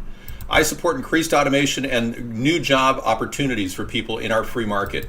Unlike you, socially conservative people who are not necessarily forward thinking like progressives are, I'm willing to bet that our country can make a return on investment from producing products, not just services, not just fixing the roads too, but producing products that can be exported worldwide, which will automatically revive our economy. Working with a gentle blend of both our existing socialist system and a hybrid capitalist look toward innovation and spawning growth in the private sector, building small businesses, we will be able to get this economy going very quickly. Hybrid capitalism for the win, yes. You know, I was thinking to myself in the other room, I'm still editing the Blackface 2 video, and I took some time out during my break to do that. And I want all you to know that because Sarah and I come to the table from different perspectives, in no way means that we don't agree on a third party, because we do agree on a third party. No matter what your reason for believing a third party is necessary, whether you think that the monetary elitists have controlled our country like I do, and we need to stop this with a third-party alternative. Or maybe you're more like Sarah and believe that, hey, you know, the two parties just can't balance the budget. Simple as that. Let's just come up with some solid compromises to get the budget across and do a pay-as-you-go plan as opposed to borrow credit from eternity plan like they've got right now. I don't feel in any way uncomfortable intermingling with people of average intelligence. Not at all, Max. It's completely within my lexicon of things I do. I can easily integrate with people at parties. I love parties because I get a chance to mingle with people in my bulletproof vest and my helmet. And, you know, most people don't like to talk to somebody through a speakerphone. But, hey, I don't mind hanging out, you know, with people. And saying, hey, dude, how you doing? Who's that guy in the bubble suit over there? Oh, this guy thinks he's running for president. It's so funny. I mean, he walks around in this bulletproof outfit. It's ridiculous. And I go, hey, dude, brewski, man. And you can't even hear me because I'm in my bulletproof outfit. This is kind of like doing comedy at the Catskills. Are any of you people alive? Or are you just hooked up to like life extension units or something? Okay. Do you feel there's going to be a time in between the ideals of the Venus Project become a reality and That's what I wrote. I do. I do feel that. And, you know, we are kind of a bridge to the ideals of the Venus Project. And we did contact Jacques Fresco, and we talked to Roxanne Meadows for a 2.5-hour radio broadcast in which we shared our views with them. I never agreed with them on that many things, except for the fact that we would love to see resource management. Do you support the elimination of money? No, I do not. David does not. I don't support the elimination of money. No. David believes that there's always going to be some kind of means of exchange. I was the one that suggested to Sarah back in 2008, 2006 actually, that we should have a moneyless society. But I rethought that plan and realized that, no, you have to accept the fact that a lot of people like cash. And then when he was saying, I think there's not going, and I was not on board for a moneyless society when he was, we actually flopped. And then when I was then got on board for a moneyless society, he went to the opposite and did not believe in a moneyless society. Exactly. We've gone both directions. Sarah and I think we passed each other. Barack Obama's. We passed each other a little bit there, but I believe in the mixed economy and the evolution of brand new monetary forms. I don't have a problem with bitcoins, but I understand that as this entire monetary system evolves, many people are going to be doing things in trade for services. Like your maid will work 600 hours for her attorney, who will do 1 hour of court work. I don't know if that's going to work or not. Well, bag of lunch, I don't believe that we should, even if you went to a gold-based standard, you would still be going with the monetary system. I don't want to get rid of money. And I don't believe in, the reason is I don't believe in a full, when I didn't believe in a moneyless society, I don't believe a full-time barter system can actually work. Hey, somebody said, David, have you seen the news? I have. Have you seen the news? I'm not convinced that a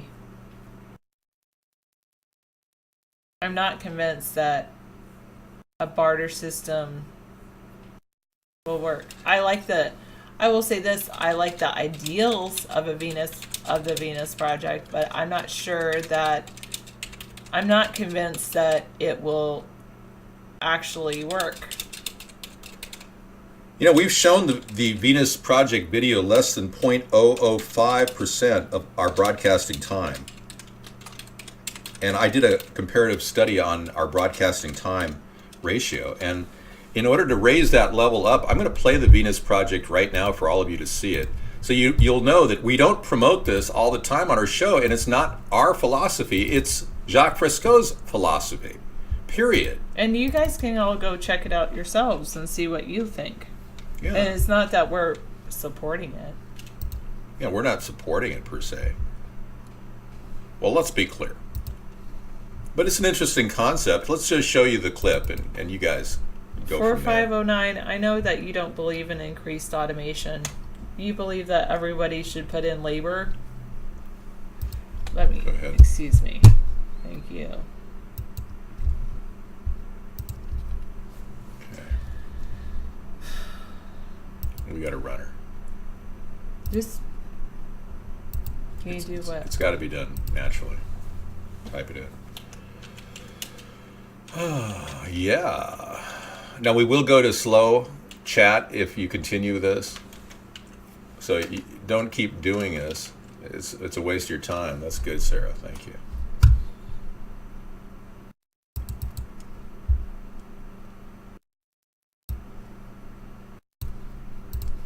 Okay, let's play a little of the Venus Project. I agree with you, 624.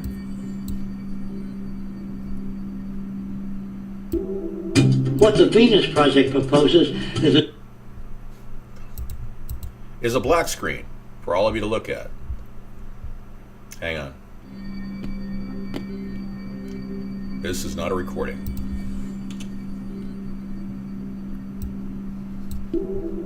What the Venus Project proposes is an entirely different system that's updated to present-day knowledge. We've never given scientists the problem of how do you design a society which would eliminate boring and monotonous jobs, that would eliminate accidents in transportation, that would enable people to have a high standard of living, that would eliminate poisons in our food, that would give us other sources of energy that are clean and efficient. It's so hard to grab.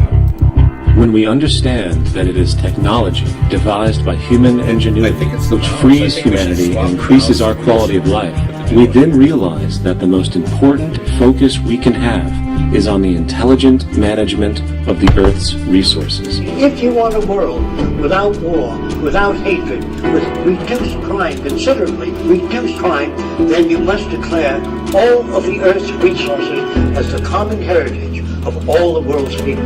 Anything less than that will be a repetition of the same cycle of progress. But there's no end to the possibilities, which I think haven't even begun yet. The civilized world hasn't even begun to get off the ground. The jobs that will be accomplished in the future, the marvels, the technology to come is unbelievable.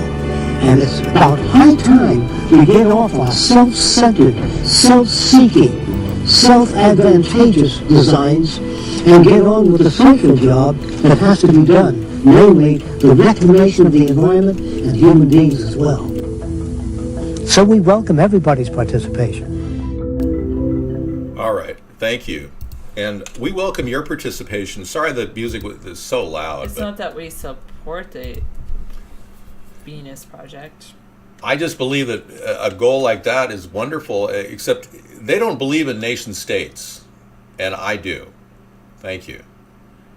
How did you get back in the room, oh bummer? Yeah, how did Obama get back in the room? What are you saying?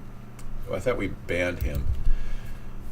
I know, the world can't function without money. How the hell can you barter get... I know, that's my point. I mean, a maid would work 600 hours for 1 hour of her attorney working? I mean, that's ridiculous.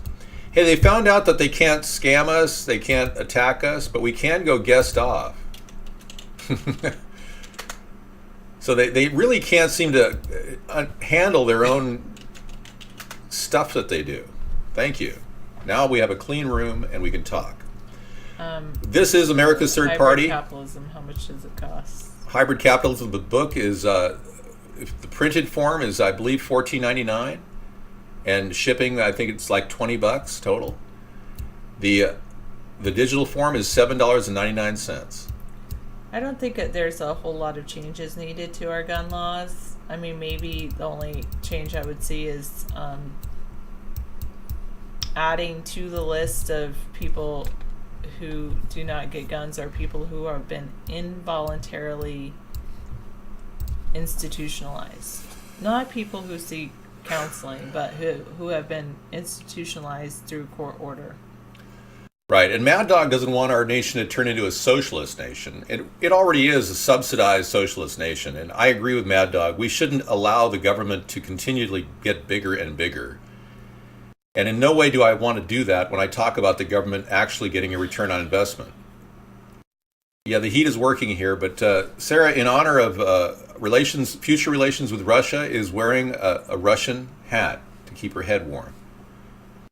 Hopefully, we'll be able to get to meet with Vladimir Putin someday and try to work out our differences, because I think what Obama has done has really, really caused a tremendous amount of aggression and potential crisis between our two great nations. Russia and the United States could work together collaterally on many different areas. We could work to restore peace in the Middle East. We could help collaterally solve the problem in Ukraine. It's interesting to note that Vladimir Putin has just authorized large shipments of supplies, tons of food into eastern Ukraine, and it looks to me like he's not going to invade, which is a smart move on his part.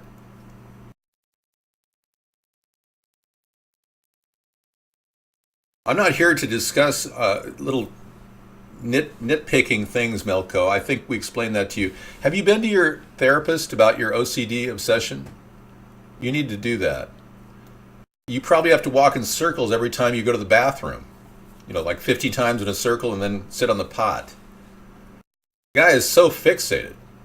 It's not about memory, it's about you fixating on little details. Just because I support certain aspects of one particular thing doesn't make me a flip-flopper. Thank you. Might support certain things about me, but certain things he doesn't like about me. Okay, Suplanto believes that Putin is going to be taken out. Well, they already believe that MH17 was an attack on Putin. When MH17 went down, many people believe it was supposed to be an attack on Putin's plane, which was flying in the same airspace 1 hour before. Putin believes that they have people who want to assassinate him too, and he's been very forthright about information that Russia has acquired from the location where the MH17 plane allegedly was crashed. He believes that they set up a plane just like it, ergo MH370, a 777, probably was placed there. Bodies were staged to make it look like a crash, and they literally vaporized the plane that was flying above MH17. That's what he believes. And it would have been his had they not made this terrible mistake of missing it. So it's good that they didn't hit him, because I want Vladimir Putin to be around when I'm president, because I really want to work with him collaterally to solve some of the big problems. I am not part of a secret global new world order like Barack Obama and John McCain are. I'm not part of the two-party system that wants to take over our country and use it as a 9/11 police force around the world. I'm an independent who's never served corporations or the government. I'm not a career politician, and I'm willing to look at every single issue by issue, and weigh the solutions and all the ways we can compromise with countries like Russia. I'm not here to force my will or force democracy down some Middle Eastern country's neck, or buy up a country like we did Libya and depose a leader like we did Muammar Gaddafi. We don't need to do that. We don't need to do the bidding of the global world government. So I think he and I could have a lot of good discussions, and I look forward to talking to him personally. I don't think about Leroy at all. Thank you. I don't have any thoughts about him at all. None whatsoever. You know, the staffer that called Obama's kids barflies, or their skirt was too high, resigned. The GOP staffer resigned. And, you know, I feel that's pathetic. The Republican Party didn't even stand up for this woman. No, Putin is not worth 70 billion US dollars. No. You look at his bank sheet, he doesn't have anything more than an apartment in Moscow. You believe that? Probably got some oceanfront property in Kansas I could sell you. Okay, let's see. The whole thing was staged, right? All right, let's move on. Obviously, we can't really come to an agreement on the power of this global world government. Let's not talk about that. Let's talk about our local government and how we are having a problem building a democracy in a country that professes to be a democracy, in a nation that's been seeing its republic fall apart under the Republican and the Democratic leadership. Let's talk about that. Whatever you want to talk about. Well, do you know any facts that you can cite about Vladimir Putin's wealth? Because he's on record claiming to have an apartment in Moscow and about $200,000 in assets. All right. You're black and therefore you have a racist card for life? You know, many people are calling black people racists right now. I hope you know that. I don't want to foment the hatred. I really don't. I believe that we can come to solutions, and I don't believe Barack Obama, his plan of putting a $5,000 camera on some police officer, 50,000 police officers in America, is going to make a big difference. And at the same time, he wants to lower the staging of the police state that he's created. I don't believe anything he's saying at this point. I think the guy is a complete pathological liar. You know, I'm not here to talk about the adopted children of Barack Obama and Michelle. I really don't need to talk about those two girls. And they don't need to have their personal life disrupted right now. We've got big issues on the table. A lot of you are so sidetracked by mindless, superficial things like the Kardashians and the height of the Obama girl's dress that you've lost track of the big picture. Our country is collapsing, and you don't even believe it's collapsing. You probably think the country's doing better and that we're in a recovery. Maybe you're a mindless Democrat who believes the false stats that we're being fed every day in our media. Maybe you're one of these people that go, Obama is doing a great job. I'm not angry. The economy sucks. Go on eBay and try to sell something. Good luck. I remember when eBay started. Man, I sold 20 things a week. 10 things a week out of 100 items. Now I can't even get one watcher out of 50 items. I'm serious. It's crazy. He's not doing a good job. He's a complete failure, and you just don't see it. You know, the reality is he has propped up a fake economy with the help of the Federal Reserve. And if you want to sit back and say, wow, everything's great, then look around you and see all the homeless people in your street quarters in America. United Black Owners protect white-owned business during Ferguson riots. Excellent. This is the kind of stuff that is, you know, the basic backbone of a strong, integrated society. Can you put that thing down there? Thank you. Sorry. Continue. I don't believe anything I hear. I always vet information. And I don't agree with conspiracy theories per se. I just air them on my show. I mean, even talking about stuff sends a spike through your scientific empiricist mind, whoever you are, saying, oh, if I can't verify every stitch of information I see in front of me, I can't believe anything you're saying. But I ask you, are you saying that conspiracies don't exist? Have you ever heard of the mob? I mean, these people are working to profit and make a lot of money in underground crime. I mean, that's a conspiracy. I mean, have you ever heard of the conspiracy to control Rome by Julius Caesar and Cassius and Pompey? And they all work together to conspire to control Rome. Conspiracies are all over the place. Anytime people gather together and plan something without anybody knowing about it, it's a conspiracy. So for you to say that conspiracy theorists are all whack jobs is jingoism.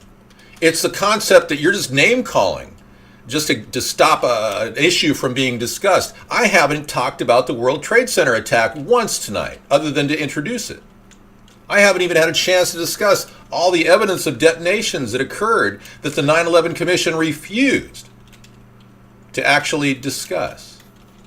I'm not reaching. I'm trying to tell you guys, your mind is so diverted and overly stimulated, you've become desensitized. And your entire approach is, oh, well, that's a conspiracy theory. We can't talk about that. Literally. So anybody who questions anything, oh, you sound like a whack job.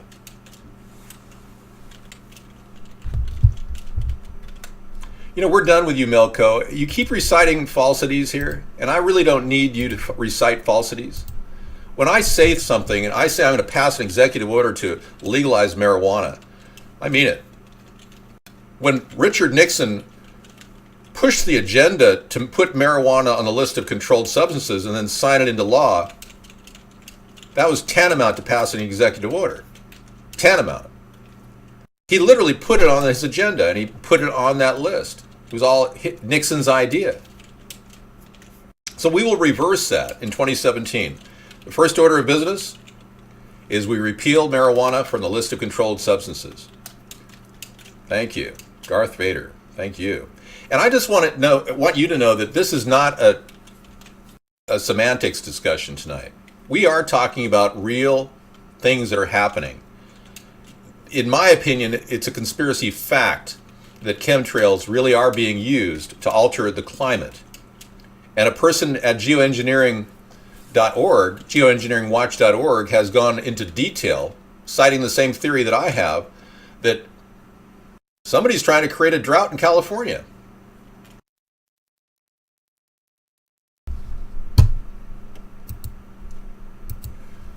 Okay. So far, the new Chromebook is working out pretty well. Unwanted Man. I like it. Running away from the cure. Rick Simpson. Okay. But you can read the chat, Orange Chocolate, so you can do it.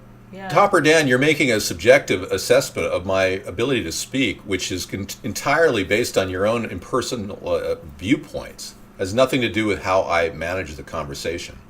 I'm on point the whole time. David's read it, so he'd be better at giving a synopsis. Can you give us a synopsis of the book Small is Beautiful? Sure, by E.F. Schumacher. Yeah.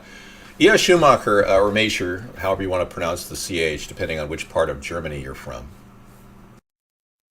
He was a brilliant economist who stepped outside the box and looked toward a plan to divest, not conglomerate, but rather divest the food centers and the production centers in our country and in any other country. And much like E.F. Schumacher, I believe that this divestiture could be summed up in one term. Go ahead. Regionalization. The opposite of globalization. Now, I'm not saying I'm against globalization 100%. I'm saying that if we embrace regionalization and build profit centers in America, that we could create the backbone of a very sustainable, long-term economy that wouldn't have to worry about the vicissitudes and changes that occur in the world economy. We would be more insulated from that. And I've been a big proponent of this, and I've been trying to get people on board with this idea ever since I read the book by E.F. Schumacher, Small is Beautiful. Okay, thank you, Aussie Music. And everybody, you can click on the geoengineeringwatch.org site and get this great tutorial on chemtrails. Schumacher, from what I've read, I've just read the introduction kind of thing. I haven't read the whole book. I'm slowly working my way through it. Is that the idea is that we don't need to perpetuate growth and everything getting bigger and more automation, and that we should just perpetuate small economies of scale, regions and nature, and look to nature for the answers. Now, let me just hit you guys with a very simple fact. If you grow really good quality organic produce and deliver it within a 300-mile radius, you're going to be producing a better product than anything they can grow down in Ecuador and trunk up on a spray with moldicides and fungicides, and then truck up on a massive cargo container over the ocean. And by the time you get that plum or that peach, it tastes like cardboard. So I argue that regionalism and regionalization, thank you, Orange Chocolate, I can't make you a mod. We don't make any mods here. But regionalization could be like a victory garden. Grow a garden, exactly. Best thing I ever did, Darth Vader says. So this is a brand new approach toward looking at our economy and building regional profit centers, and like getting Chicago to produce more gardens on top of rooftops. You know that there's gardens in downtown Chicago on top of a lot of skyscrapers? Here's a link to chemtrails, if you don't know what those are. If you want to know more about chemtrails, this guy has done a fantastic job, and he took my theory and expanded upon it. And he's, like I said, I believe that they are engineering a drought in California and throughout the Midwest. And their final agenda is, I'll tell you exactly what it is.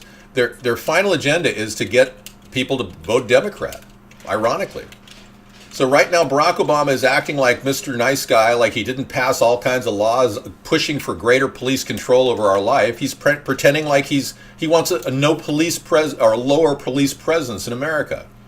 Totally placating the upcoming voter in 2016. So whoever is voting will think, oh, the Democrats, they don't want a police state. They have been the instrument of creating a police state. Under Obama, the Department of Homeland Security budget doubled. The number of weapons in local police departments that are high-grade military weapons has increased dramatically. So he is saying one thing and doing another. This is his classic pathological lying behavior. And the idea of creating an environment for Democrats to win has been the agenda all along. They think cap and trade is their big winning idea, this monopoly scheme that allows people to profit from carbon points. And even companies like Dow can misuse the system and produce nothing but toxins and get away with it. Seriously. We believe that instead of regulation, we need innovation, a way to fix the problem, and just help and partner with industry to fix the problem. Stop the penalties. Let's just go after the problem and fix it. And I don't think the Democrats even know what that is. All they can do is throw money at things like Solyndra, $527 million dumped into a company that just took your tax dollars and ran with it. Or Fisker Motors. Obama's great, brilliant idea was to give a Finnish company $1.5 billion in the American Reinvestment Act, ARA, $1.5 billion to a company from Finland to make a car that gets 100 miles per gallon, and they went bankrupt. Another $1.5 billion down the drain. Thank you, Barack Obama. We would never do that. We would build a U.S. auto corporation in Detroit and on the West Coast, and we would build these cars to sell for 15 grand and make 100 mile per gallon efficiency out of these vehicles. That's what we're hoping for. So innovation as opposed to regulation.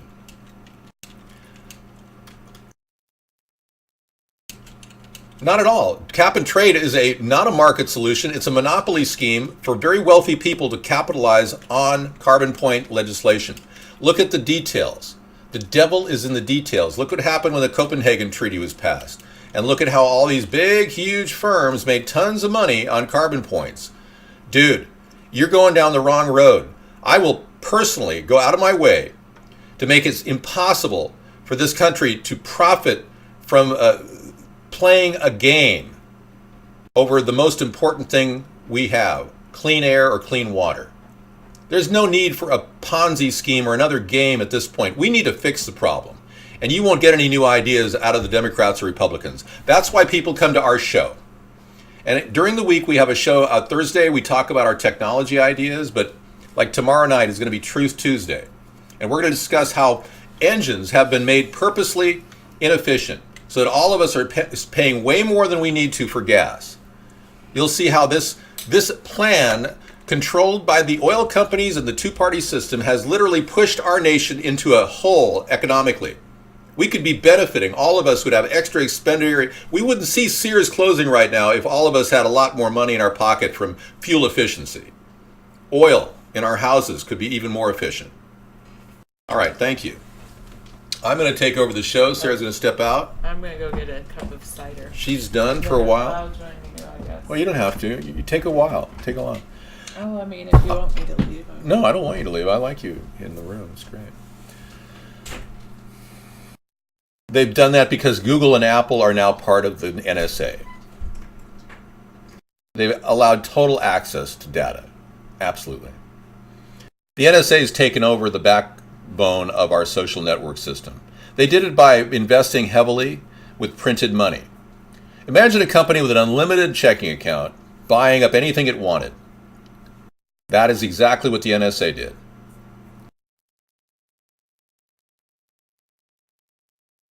Hey, failure is not part of our free market anymore. Too big to fail companies have been propped up. We don't have a free enterprise system, top or down. What world are you living in? We have a subsidized socialist economy. My God. It's almost like you're living back in the dark ages. You read this stuff in a textbook, you don't have any real world experience. Name one business you've run where you actually earn money the hard way by producing products or selling to a client. All you do is sell air, imaginary money in the stock market. You're part of the problem. I told you, you're a bottom feeder. You're living off the culpability by fleecing others. You're living off the culpability of others. It's crazy. No, you're missing the point. The point is, we need an evolved economy, not something with your backward mentality of borrowing from tomorrow to pay for today. Your credit card economy scheme is going to come to a grinding halt very shortly. Thank goodness we are reaching limits to growth. And it's the growth of this dollar, which is seemingly an endless pit where they just continually print up money and your dollars in your pocket get weaker and weaker and you can't buy diddly squat at the market. It's $4.99 for a sandwich when you go to the market? I mean, hello, really, hello. But the bread and the meat cost you, what, 12 cents? I do understand, and you keep going back to that you don't understand garbage. And it's ridiculous. I do understand, and I've thought way past that. This is why I had a conversation with Milton Friedman about this in 1978, and I disputed everything that was going to happen 30 years later. I said, this is all going to come to a crashing halt, and he kept saying, oh no, the free market will solve everything. The free market will solve everything. Wow. I couldn't believe I was talking to such a mindless imbecile, and just after I talked to him, he got the Nobel Prize in economics. You know, I really don't want to go to Frankie Doodle's. Sarah, what's that place in Spokane that's got a really great restaurant? Oh, it's called Tomato Street. You need to go to Tomato Street in Spokane. If I go to Frankie Doodle's, will you go to Tomato Street? I hear it's really good. Okay. No, the dollar's value remains high in a global economy that's collapsing. I think that because the entire economy around the dollar is collapsing. It's economy of scale. Our dollar is propped up big time. Germany is wavering now. You're seeing statistics every day float in front of you on Google News or wherever you watch the news, where they're trying to tell you that everything's looking a little better, but it's really getting a lot worse. That is precisely why this economy is failing for companies like Sears and JCPenney. We don't have any discretionary income right now. A lot of our people are sitting around going, well, I can barely meet my bills right now, and I hope my Christmas budget isn't too high, or they'll start calling me. Hello, sir, you're late on your payments, and we have to ding you $39. Thank you, Robert, 492. I'm trying to keep these casts very relevant to what's happening, and I'm not here to have little side conversations with wannabe idiots that don't even know what they're talking about. And that's not you, man. Robert, you clearly know what you're talking about. Robert's a conservative, folks. And he kind of holds the line in our show, and I really like the fact that you come in here. We need more conservatives in this party. I am not happy with people who just la la la, oh, I don't like the Keystone Pipeline. Why don't you? Because it'll be terrible for the environment. It'll be a backbone of proven and strategic reserves for our oil supplies. And we can safeguard the environment. I still don't want the Keystone Pipeline. We need the Keystone Pipeline. Wake up, folks. People like Robert speak to the ground up and tell you guys, hey, we need to build our economy. But you hear all these bubble-headed idiots on TV. They're overly concerned about the Keystone Pipeline's degradation of the economy. Where are they when they talk about the Gulf of Mexico, which is now the Gulf of Oil? Oh, that's no longer a story. Even though it's still a massive oil spill in the Gulf of Mexico sitting there, waiting to kill off more creatures, and no one talks about it. Or where are the environmentalists about Fukushima and the endless pouring of irradiated material into the Pacific Ocean at the rate of 52,000 gallons a day? That is 5 large swimming pools dumped into the Pacific Ocean every day. The Gulf of Oil, exactly. That's the new name I'm calling it. My pre-oiled oysters, ready for the frying pan. Why do the oysters smell like petroleum? I don't know. Gee, I don't know anything. I'm just a bubble-headed environmentalist idiot who wants to force oil companies to go a mile out, a mile deep, and then somehow manage to not fit a collar onto something and watch it spew into the ocean, when we should be mining right on the shore. Oh, but the environmentalists, they don't want that. Oh, no. But they do want to burn gas, don't they? I'm so sick and tired of these hypocrites And they're literally controlling the destiny of this country with their mindlessness. Cap and trade is even worse because it creates an environment where rich billionaires who own Dow chemical stock can literally produce a dairy farm and then all of a sudden use all their carbon points to allow their Dow chemicals to be flushed into our water system, killing every living creature known to mankind. Isn't that wonderful? Boy, these rich people really have total control over the entire scene. They control the Republican Party and they control the Democratic Party. And it just goes downhill from there.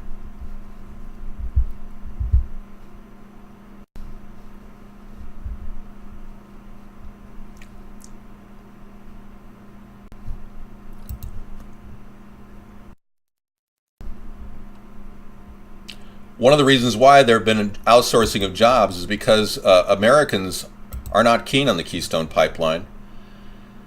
Canadians are actually being routed through America with certain shipments of the oil from the tar pits in Alberta.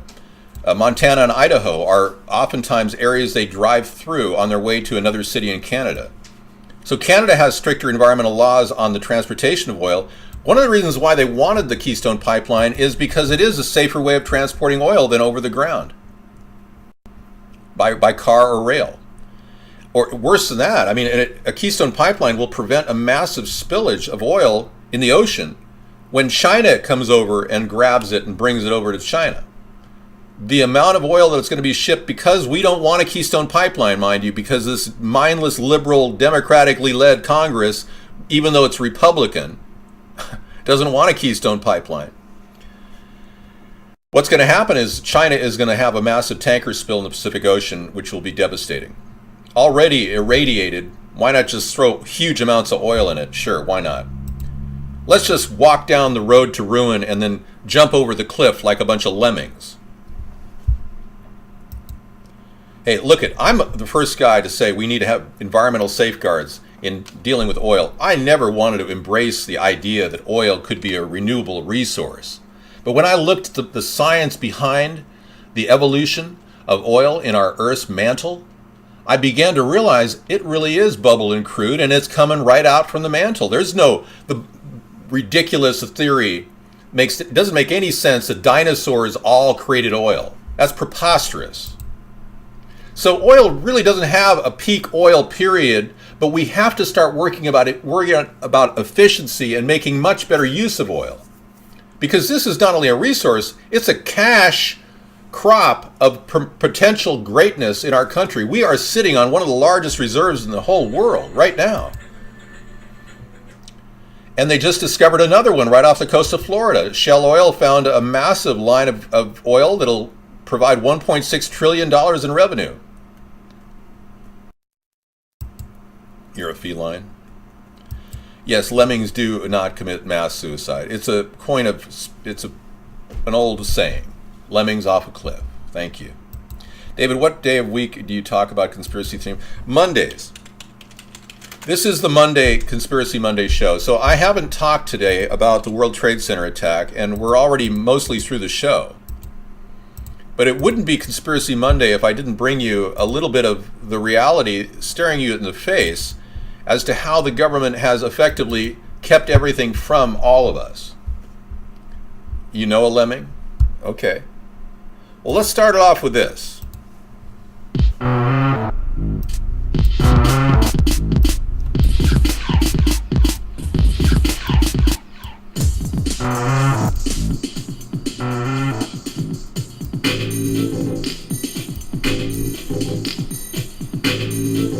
And we support an independent investigation into the 9/11 Commission results. And we'll do everything we can to get that to the forefront in 2017. An independent commission investigating into why certain things are missing. Take, for instance, the 82 camera angles of this shot right here.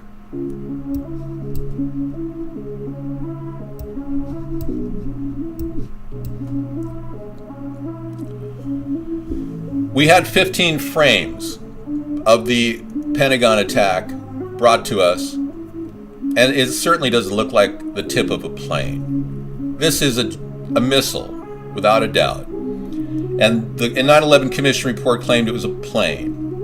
And many people, experts, said there's no way the thing could have happened from that angle with a plane. A plane can't logistically get in that position to hit the Pentagon at that location. And why was the Pentagon hit at that location? Well, I'll get to all of that right now. No, we don't need to raise the minimum wage to 50. 10 would be good. No doubt. Horrible. It's sad music, isn't it? We don't know what this this object was, this thing that in the frame, but what happened on that fateful day is a huge amount of money laundering occurred in the financial sector during the actual collapse of the Trade Center. All three buildings during that time period had a huge amount of money transferred. I would estimate close to $500 billion was erased.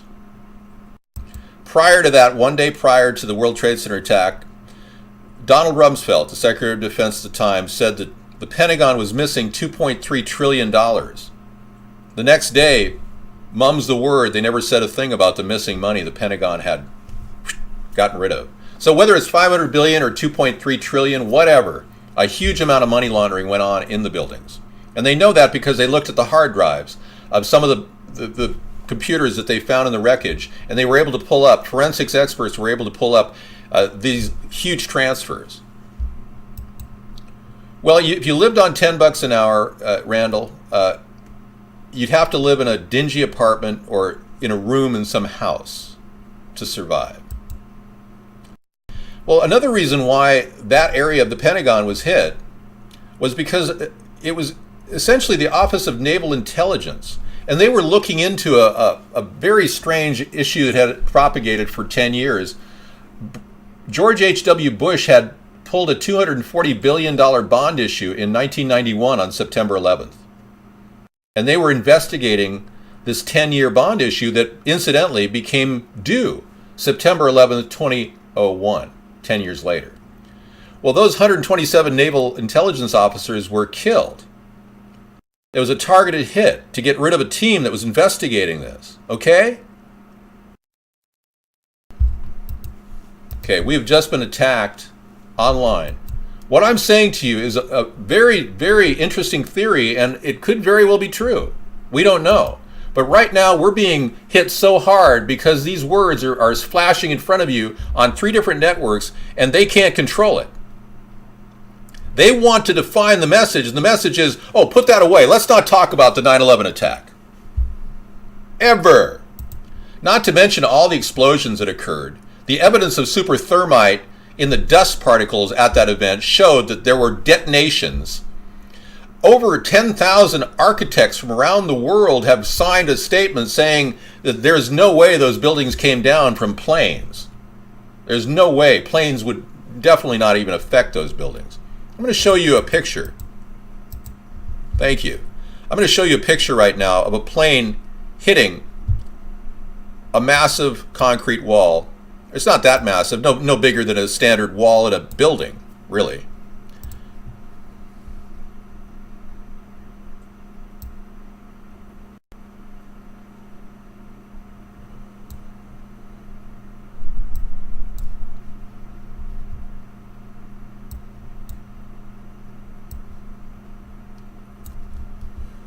Okay, I'm not going to show you that video. Oh, yes, I am. Here it is. Check this out. Themselves. Time for a new test using an F-4 Phantom jet. The US government wanted to test what would happen if a plane crashed into the concrete walls of a nuclear power station. The jet sets off, bolted to a track to prevent takeoff. It's doing 500 miles an hour.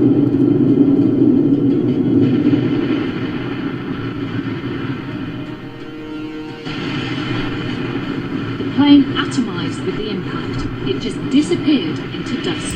Only the tips of the wings escaped total destruction. All right, that's a very interesting, significant point.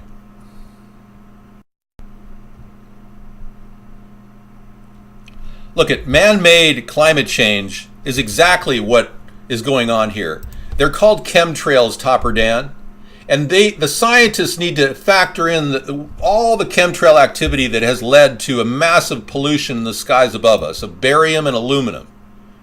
And no way can you titrate your argument into two separate sections and say, oh, climate change is happening, but it's okay to spray chemicals that alter the climate using powerful capabilities of HARP and the resonating control of electromagnetic frequencies over the ionosphere. Wow. Boy, you really are completely gone mentally, Topper Dan. You really need to, fix yourself up for a prom date someday and maybe go out on the town and meet a nice guy. All right, great. Let's move on. I'm so sick and tired of you in this room. God, I got to get rid of him. You're done. I look at everything he says as coming from the textbook of sublime idiocy. Everything. Sublime idiocy. Oh, but that's an answer I learned in school. Oh, here's the page that I'm supposed to say he's a whack job. Yeah. Poor Dan. Poor Obama. Yeah, you should complain yourself. You shouldn't even be in the room. Yeah, he's done too. No, I can't allow this kind of nonsense. I'm losing the momentum of a discussion about conspiracies when I have to pay homage to dimwits that think that climate change is happening because pollution's coming out of their gas tank. You know that your automobiles that we're driving on the road don't even contribute hardly anything to the greenhouse gas accumulation in our atmosphere? Livestock produces 5 times more greenhouse gas than automobiles. Livestock. So if these green Democrats were really, really, really worried, they'd get Bertha out here and they'd put a butt plug in her butt. And we'd solve the problem. But Bertha produces 42 gallons of methane every single day. Your automobile hardly pollutes at all. But the Democrats would like you to believe that, oh gosh, your automobile is the real cause of the problem. We need to put more taxes on you. Meanwhile, this cow is farting away, and the greenhouse problem gets worse because of that. But it's nothing really compared to what's really happening, which is far worse. And that is the existence of these terrible things called chemtrails. This is the real problem facing the world we live in. You can look at the chemtrails right there up close and personal. These aren't contrails coming off condensation patterns. These are actual chemicals being deployed in the atmosphere to alter the atmosphere. And there's an actual science developed for it, which you can get to right now if you simply check it out at geoengineeringwatch.org. This is really happening. So this is the kind of chemical contamination that's causing a drought, not greenhouse gases. Bertha's even contributing more than that. It's ridiculous. God. I have to walk you through all the hit points, don't I, just so you understand that contrails, oh bummer, contrails are not able to linger in the sky for a half an hour to an hour like these chemtrails. Now today I saw a perfect contrail, and then I saw 5 chemtrails. The contrail was zipping along. You just saw this beautiful vapor from the back of the jet from an F-18 disappearing as it went across the sky. Just, within about a 20-second period, it's all gone. But the chemtrails last sometimes 2, 3, 4 hours before they turn into a cloud. No, you're the dense one. You're the idiot who believes everything you hear in the mainstream media, Dr. Vanilla Pole. You're the absolute mindless idiot that they're cultivating into a moron, so you'll continue to vote for their idiotic policies like cap and trade and carbon point legislation. Look, I can defeat anybody in an argument, so why do you even come in here and try? Man has been beaten to death with hammers? What was he, into drugs or something? 2 juveniles did it. Wow. And why is this relevant? Ken, Keith, Kallenbach? Exactly. You have 10 minutes to verify your relevance. Yeah. Look, the meteorologists are all bought off.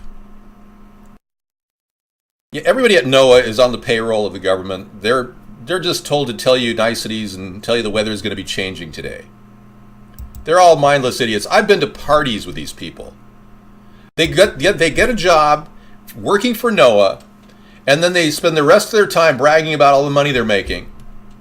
And they never come out with a single projection as to why earthquakes happen, why tornadoes are directed in one direction. They never have any projections. They just make lots of money. $17 billion to the NOAA budget every year. Oh God, it's overwhelming to think that these people are running our country.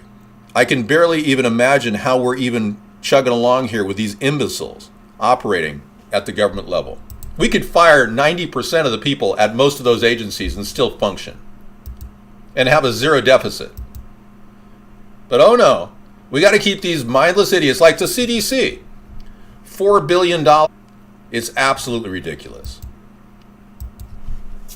Speaking of natural catastrophes, we are entering the galactic alignment with the Milky Way, the shift in the galactic alignment with Milky Way and Earth. So when you're looking at, thank you, Max, when you're looking at the inevitable reality that, yes, there is an ice age every 25,000 years and we're heading into an ice age, all these global climate change people are going, oh, the ice caps are melting. No, they're not. They're actually forming large chunks right now. Both caps are enlarging. Massive chunks of ice are reforming at the polar caps. Every 11 years, the sun changes polarity. Did you know that? Every 11 years, the sun changes polarity. And that doesn't affect the Earth and the climate? Oh, but it's the air pollution coming out of our gases and the coal and Come on. We're actually heating up the Earth, holding on to whatever heat we have. Ironically, we're preventing an ice age from happening.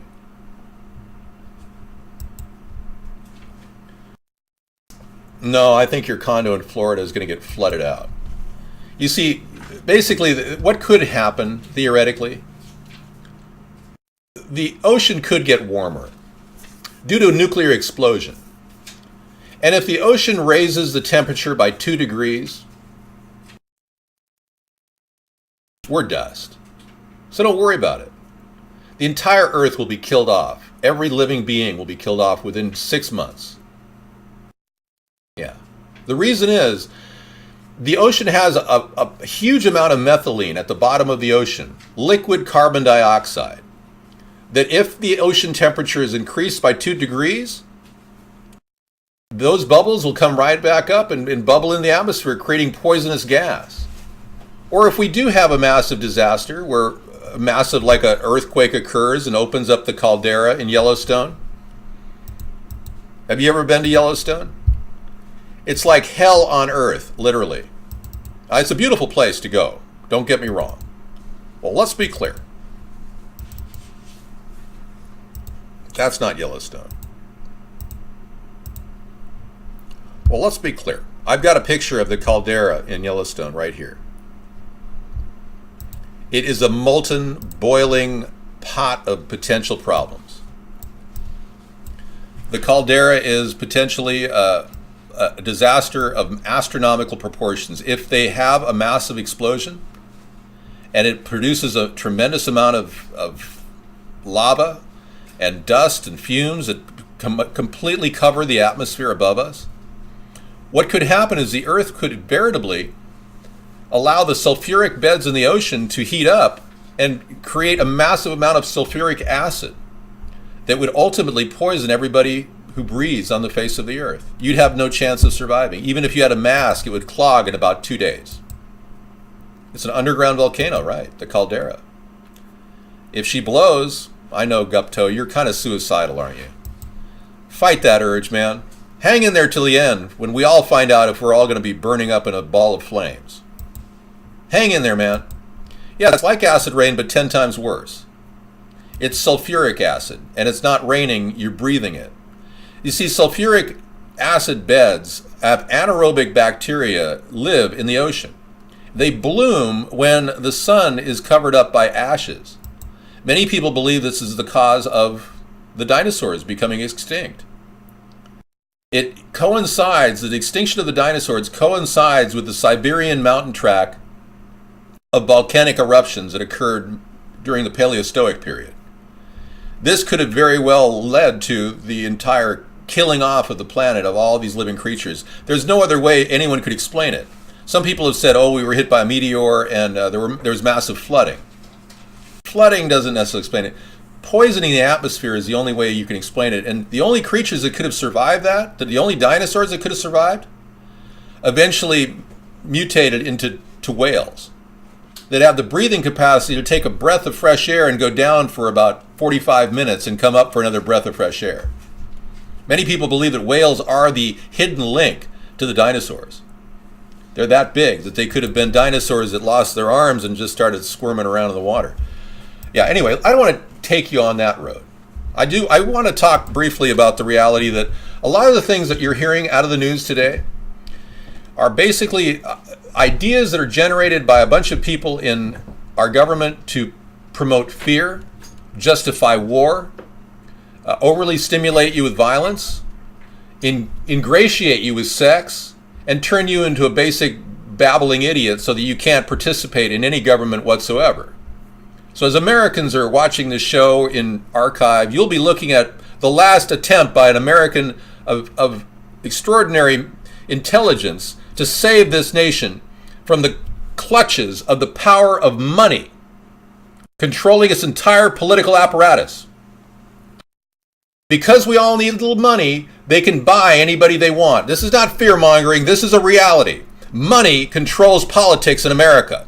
And the only way you're going to get your head out of your ass is to realize that money doesn't rule your life. You have to take control over your destiny and grab the bull by the horns and say, hey, I'm going to get involved and start this third party in my area. There's no other way. But very few of you have the mental facility to pull that off. I know that. Believe me. And I'm not trying to cut you a lot of slack here. I know how hard it is to focus right now. I really do. I had to allocate about 50 IQ points just to deal with the reality that my life is not what I thought it was going to be. Seriously. I have to accept the reality that, hey, I'm not one of the 1%. I'm in the 99%, and I don't have the means to finance a campaign like Steve Forbes did in the 2004 election. He actually spent $60 million of his own money, and he didn't even win the primary in the Republican Party ticket. I can't do that. I don't have that luxury. So I have to do it the hard way. I have to work the grassroots beginnings on the blogosphere. Racer X, David has said he will consider that. We just banned Obama for the 16th time. And anybody who comes in, are these all the same? Should we ban these people too? You can try. Well, 545 is different. Oh, I banned him too. He's not that different. Oh, 54 is the same. They're pretty much all the same, yeah. All right, we're going to keep banning all the Obamers because they're propagating like a plague. Thank you. All right, I'm going to lower the threshold of anxiety right now. I'm not trying to promote fear. I'm trying to get you guys to think about what you're all about. You're in a country that has a great opportunity to create a third party. No other country has this opportunity. We're in a country that is also being heavily medicated, heavily propagandized. So we have to fight that if you really want to start this third party in your area. And I am recommending to people, if you want to get started, no better way than to start sending out our posters. And I'm willing to do this at cost. I get literally 7 posters made, sent to you for $30. And with the wooden stakes are there too. All you need is a hammer and a Phillips screwdriver. It's all set to go. So if you really want to get involved and start putting up some of our signs in our area or your area, feel free. I'm going to be putting them up in my area pretty soon. What's your take on the Ferguson thing? Well, the Ferguson thing was a lot of hype. That's the best way I could describe it. I do wish you luck, David Nation, for sure. I don't know if I'll be watching a video. I suppose I can open it up and then not watch it. The Bush 9/11 classroom ritual. Get ready to read all these words on this page without making a mistake. Look at the letter at the end and remember the sound it makes. Get ready. Hi. Yeah. think that was when he was in 9/11, correct? Yeah, I know. You'd vote for David if you lived in the States. Good choice. Amber, stop opening the door. I gotta go close the door just a sec. Well, she always wants to be with David all the time. Ridiculous. So she can be out there with David. Michael Bay? Who is that? I don't even know who that is, Demon Dave. Look at a coincidence. What is this coincidence, Adele?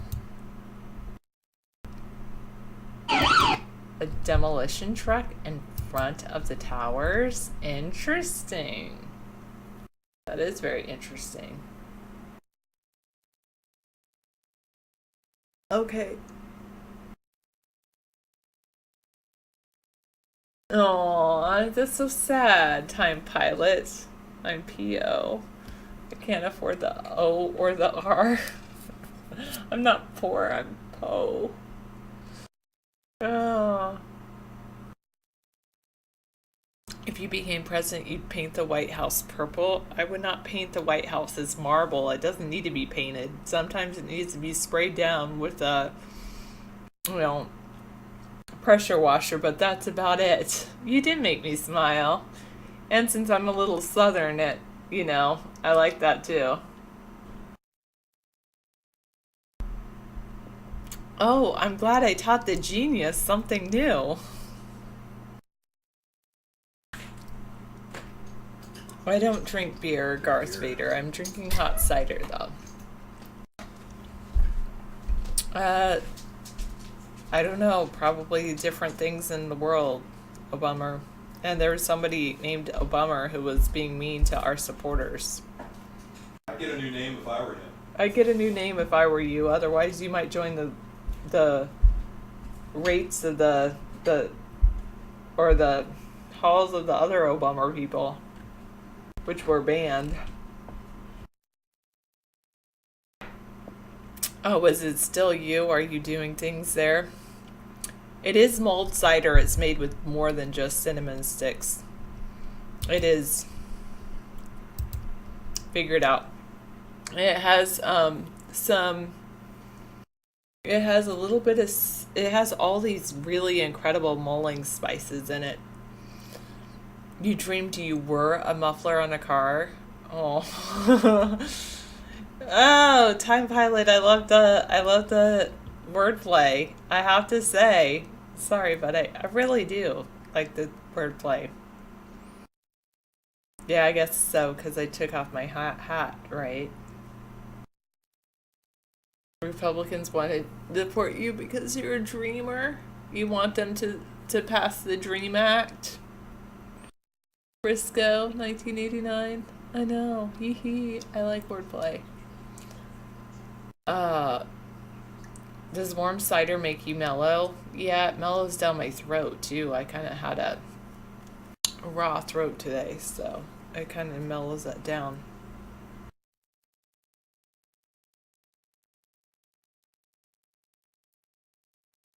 A lot of us would have got subbed for, yeah, would have got a substitute, or I don't know, or I know substitutes shouldn't go in when they're feeling that way. I don't do rum. I don't do any kind of alcohol.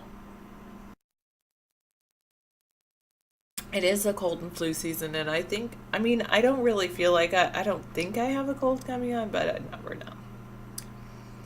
Yeah, cider's nice for mellow, relaxing, pleasant sleep at night. One time last week, though, I think I drank too much cider. What do I think of flu shots? I think that there's so many different strains of flu. The chances are if I got a flu shot, I'd probably get the other strain of flu. But it's not covered. So I'm not a big advocate of flu shots. Do you want us to recommend you some states to move to since you can't afford to survive in California anymore? I would recommend you go to...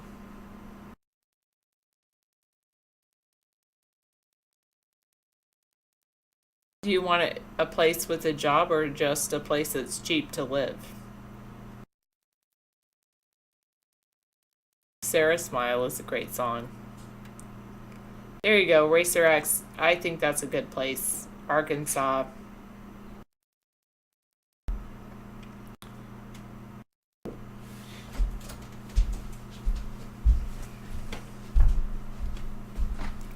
Yes, I know the CDC does do research on the probability of which strains will be prevalent from year to year. Yeah, Smile from Hall & Oates. Hey there, Frankie. Yeah, well, there's some good deals all over the country. Detroit, too. You want a place with jobs, affordable housing, cheap gas, and food prices. That'd be Detroit. Yeah. Detroit would have affordable housing, not necessarily any jobs. Oh. Probably cheap gas, probably cheap food. But let's look in the Craigslist listing in Detroit. You want to check ahead to see if there's any jobs there? Yeah, I don't think there are any jobs in Detroit. No jobs in Detroit, really? Yeah. Here, David's going to prove me wrong. Well, I don't know. I mean, I'm curious now. I mean, you got me wondering.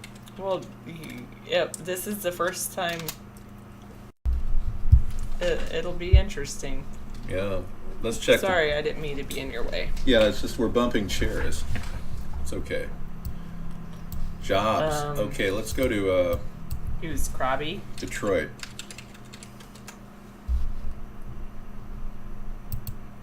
He was a shellfish. That's a good one. That is a good one. See, I want our homestead renewal plan to start in Detroit. Yeah. Yeah, they're in the process of restructuring Chapter 11, I believe. Okay. Detroit Metro. Yeah, go ahead. What are you saying? Yeah. Okay, so I'll see. Are there any jobs in Detroit? I don't think so. There's no jobs here, yeah. Let's just pretend like there's no jobs here when there maybe are. there are. I'm just... Okay, so if I look at biotech science, there's not going to be anything there? I don't know. Where do you want to start? What kind of job are you looking for? What kind of job are you looking for? We'll give you a job in Detroit. David's going to look for a job for you in Detroit. Wait a second. Is there a job as a police department person? Let's see if there's a job as a police officer or a firefighter. Because you said there's no police or firefighters there. I didn't say there's no police or firefighters. No, he did, not you. There's no police person. or fire there anymore. Okay, go ahead. Are there any things for police or fire in Well, let's there? try government. Okay, go ahead. Okay, there's all these jobs right here. You can be a TSA officer, now available in Detroit. You can be a qualified candidate security officer is now being hired. A food service worker for a federal position. Michigan Army National Guard is looking for workers. U.S. mail carriers are looking for workers in areas that are probably pretty tough areas. Okay, all these government jobs here. Intelligence analyst, Michigan National Guard is hiring. Military police. So when you say there's no Army or there's no police, there's all kinds of jobs in Detroit. Military drivers wanted to drive FedEx custom critical loads. Yeah. FedEx is looking for drivers. And patrolmen in Miami. Right, let's search the government for firefighters. Say you're a firefighter. Well, he said Frisco is a person looking, and he was a security officer. Okay, there's no firefighters right now being hired. Security officer? Okay. Information technology manager, there's the TSO officer is there. Security management, information security analyst, Ann Arbor, Michigan. That's an information security analyst. That's completely different than a security guard. Whatever. This guy's making 80,000 to 84,000. It's an 80,000 job. Yeah, because they have a very high skill. Okay, now you say there's no jobs in Detroit Metro. Exactly what do you mean by no jobs when there's a job in every one of these areas? Any general labor? Okay, general labor. Career-oriented service technician in Milford. A driver wanted for an HVAC company, a driver. Produce delivery. There's jobs all over this country, even in Detroit. But it's true. Many people just don't want to work.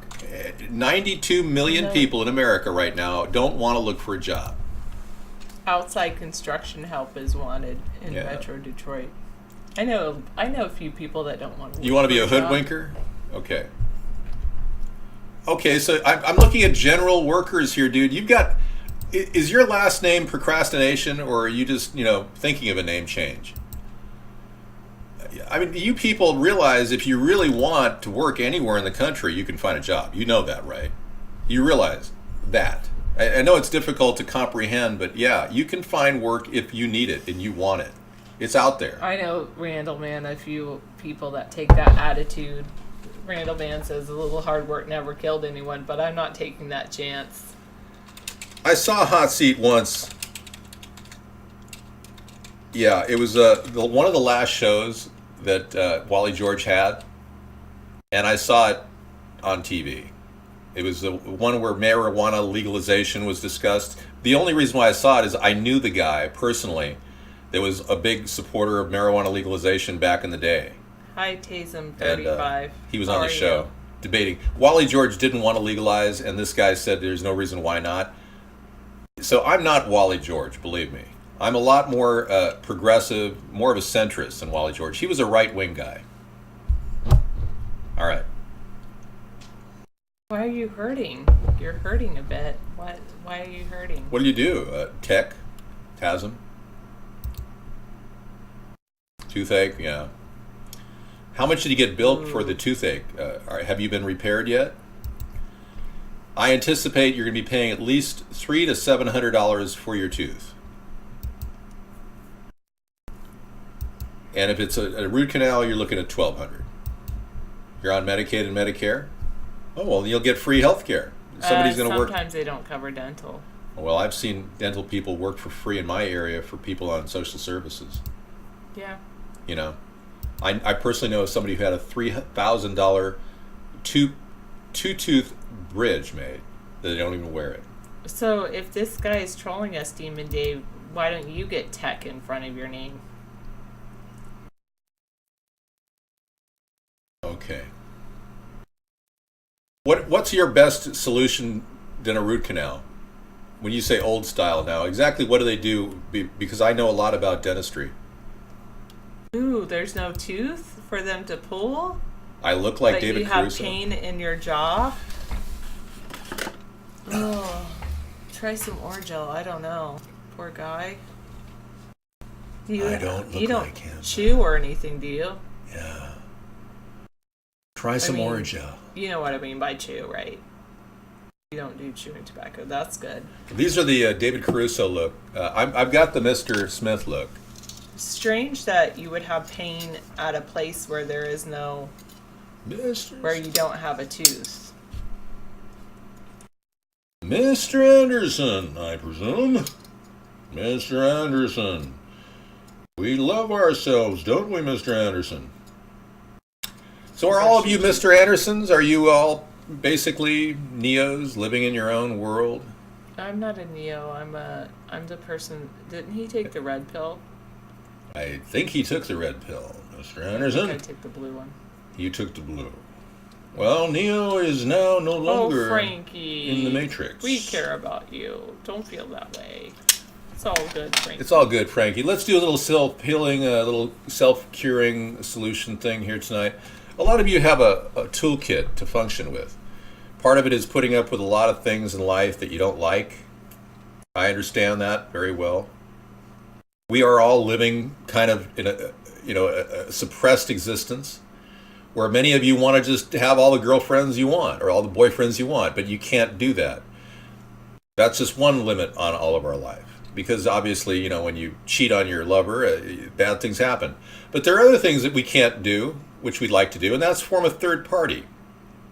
And we can't do that Not because our ancestors didn't come up with a great plan to get people involved, but because they made it so difficult for people, it's almost impossible to get anybody on the ballot other than the two parties.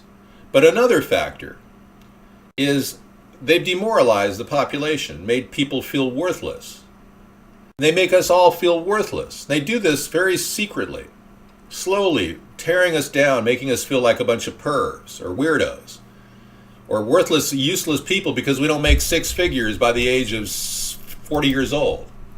That's the kind of a plan which is put in place to turn an entire population into people that just don't want to do anything. And that's exactly why we are in the pickle we are in. I think chat either stopped or I started talking and everyone just went, huh? Whoa. Yeah. Whoa, yeah. I think that's what I did that.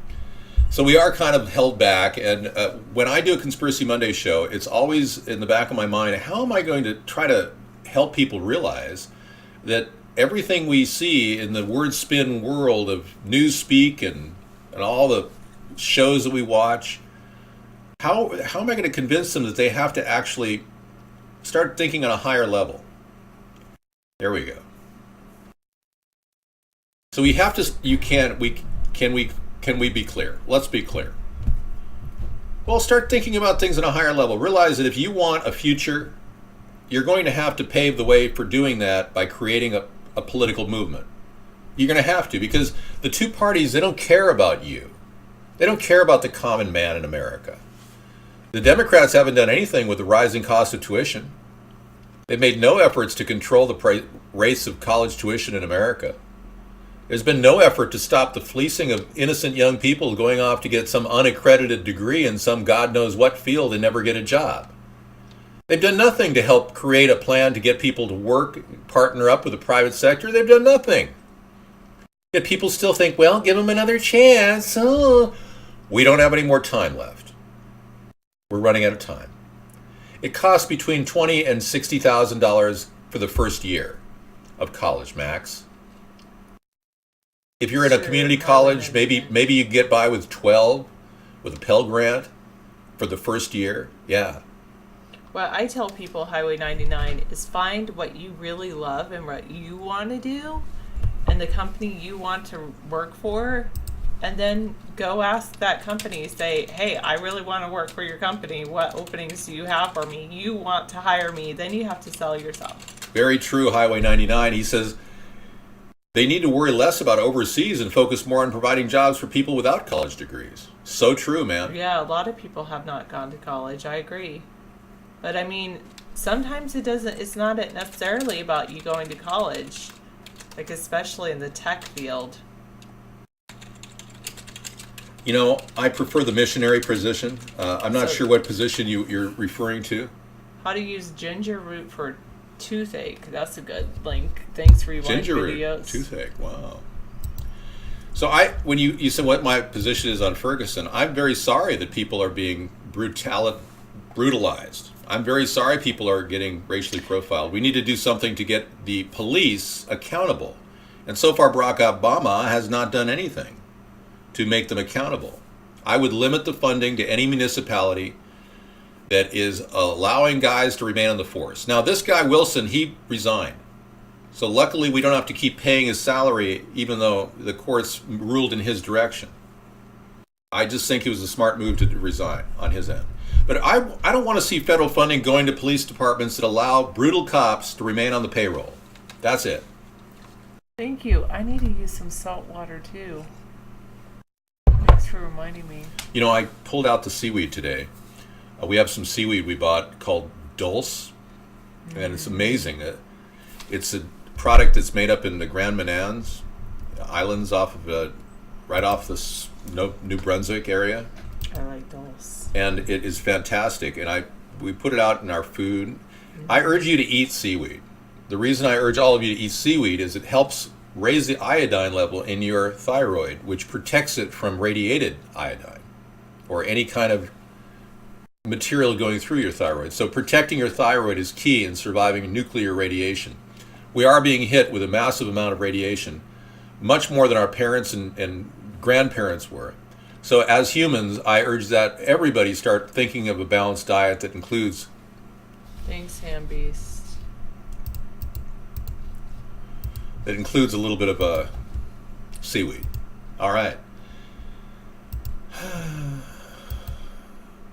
Eat more algae, right? Eat more seaweed, eat spirulina. We're more of Android people than we are iPhone people, even though I've used both. Actually, not an iPhone, but an iPod. So.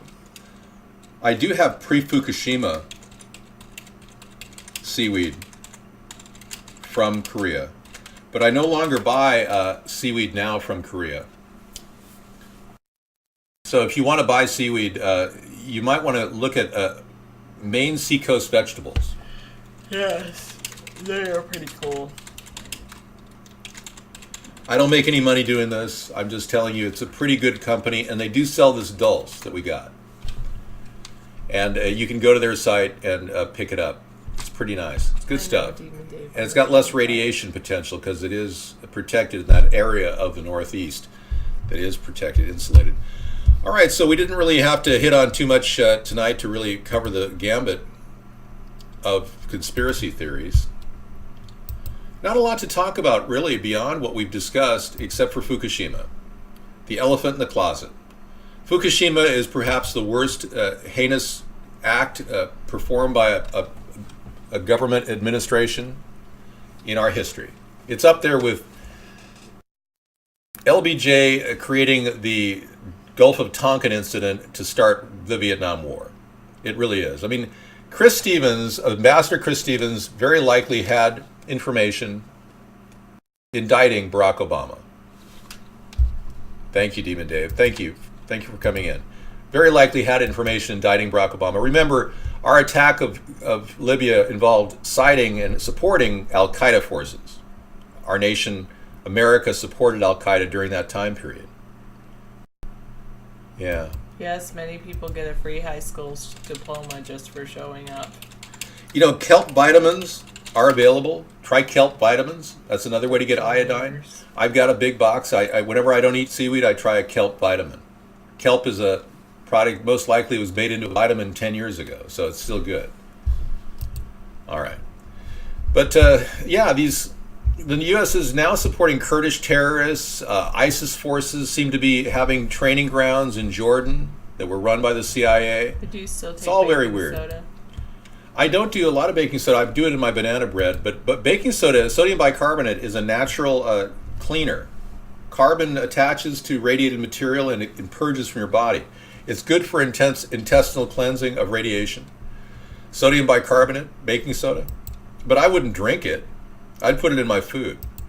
It's really, really noxious to drink. I mean, don't even go near there. But seriously, that is totally crazy, yeah. Another thing that's good for you is old-fashioned molasses. Grandma's molasses helps your immune system. So you're battling a lot of things in life now. Toxins in our environment, radiation in our environment, and even predispositions to getting cancer in your family line. So what I do is I eat a lot of tomatoes. Good for men with prostate cancer. It lowers your risk of getting prostate cancer by 50%. I drink coffee, which is an antioxidant. 5 cups a day for 25 years also lowers your risk of prostate cancer by 50%. These are just some of the things you can do homeopathically to help bolster your immune system. Believe me, coffee's never been proven to be bad for you. Cranberry juice is really good for your kidneys. That's right, Randall. I always order cranberry juice when I go to restaurants. Coffee's natural, yeah. Coffee has mutagens, but it's good for you. That's right, Bog Monster. Especially, try to get good quality coffee. Crappy coffee, instant coffee isn't all that wonderful. I didn't know East Coast had an equity line of credit that needed to be changed. I'll have to look into that. Botox, man. Beer has high levels of fluoridation, but since you're trying to kill your brain cells anyways, it really doesn't matter. But most beer is made with tap water, which is fluoridated. All right. Well, this has been really nice. Little tips for diet and always, think about exercise too, because there's no way you're going to get rid of that belly unless you exercise. And that's the best we can give you tonight. Prepare for a problem with a food shortage, because it's always good to be prepared. You can never be over-prepared for anything. Even I question whether I'm over-prepared, still living out of my Y2K supplies of food that we picked up when Sarah and I met each other 15, 16 years ago. I still feel a little weird eating a can of cream corn that I bought in 1998. It's just one of those things, But it's still good. And a lot of the expiration dates on cans oftentimes are put there just because they passed a law saying they have to put an expiration date. There's a long life to canned goods, a lot longer than people know. To help your knees, eat shrimp. Right. Shrimp is good. Glucosamine is good. Shrimp has a lot of glucosamine in it, and it'll prevent the breakdown of your joints. It helps with that. All right, everyone, thanks for coming in, man. Yeah, thanks for coming in. We will do a show tomorrow night, Truth Tuesday, where we talk about some of the systemic flaws in our economy and how the truth is they don't really want to fix them. They just want to let all of us lose money, lose opportunity, continue to give more money overseas and help other countries, but always use us to send men off to war. Basically deprive them of a living, so they have to become a military operative and get sent off to some ridiculous war, which we don't need to fight anyway. All right, so thank you so much for coming in and discussing these issues. Again, I don't support any one particular issue other than the fact that we do need a third party. And the only way to break the control the monetary system has over our lives is to get power. And the only way we're ever going to get power is if we have a political movement. Okay, Sea-Dog, thanks for coming in. And we got a lot of new viewers tonight. I appreciate you watching our show. It's always great to see new people looking into us. We do a show every night, 3 hours a night, except for Sunday. So the 6 to 9 show goes on regardless. We've been doing this for 6 years. It's no problem for us to talk because it comes naturally for me and Sarah. We enjoy this. And we really do believe a third party is the way to go. All right, take care, everyone. Good night. The 6 to 9 show. I'll be bringing you some videos now that may or may not intrigue you. One here that has been wrapped up tightly, and then there's a bunch that goes up like this.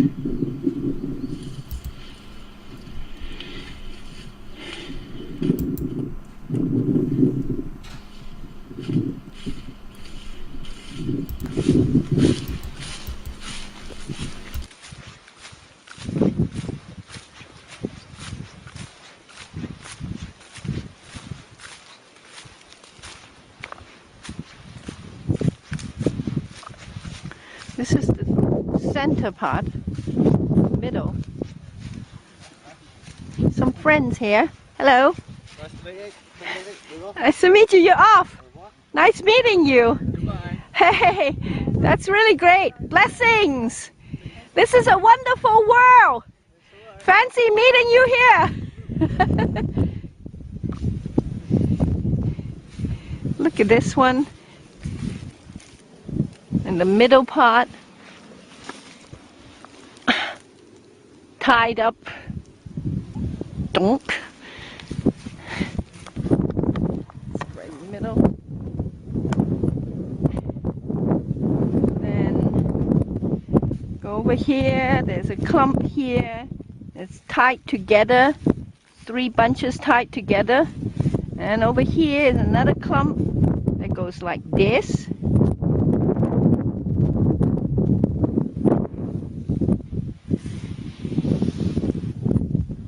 And here tied up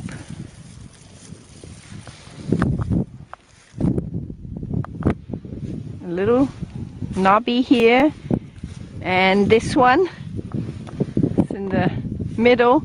In the middle there is this one and this one, and there are little clumps in between. So this is another center part.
This next video you're going to love.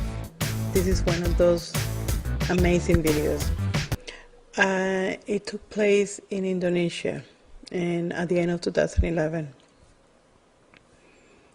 Wait for the end of the video because I did an editing so that you can see that you can actually see a humanoid moving what it appears to be some type of, wings or something that makes, I don't know what it is, but just check it out. This, thanks to Dodero 2008 for this, by the way. You see the security running to see what happened. This is a surveillance camera in Indonesia, a shopping mall or whatever it is. And after you see the light, I'm going to walk you through so you see.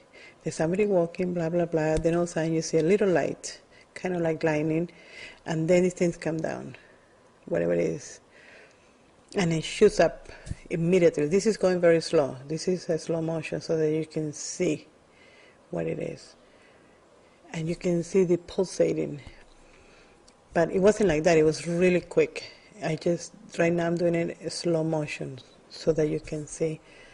It looks like a butterfly. Let me see the next one, if I did it. I think in the next thing you're going to see the way it was, the original one, where it goes really fast. In here it's still going very slow because I wanted you to see details in this. I think it's an extraterrestrial. An extraterrestrial means simply from other dimensions, so it doesn't have to be, a negative thing right away. This is the original. Look how quick and how dark. So, boom, you see, it went like boom, boom, quickly, and then you see the security guard running to see, and you see looking with flashlights, trying to see if they could find something on the floor. But of course, this is super fast. I think it was done on purpose. They knew there was a camera there. Here it goes again. You see a little light first. This is in a slow motion, by the way. It was done so you can see. You can see a humanoid surrounded by some type of wings and energy that is protecting it. You can see. You see it's right in the middle. It's very strange. I almost want to say that it is either extraterrestrials or when people come out of their body. That's the way we look like.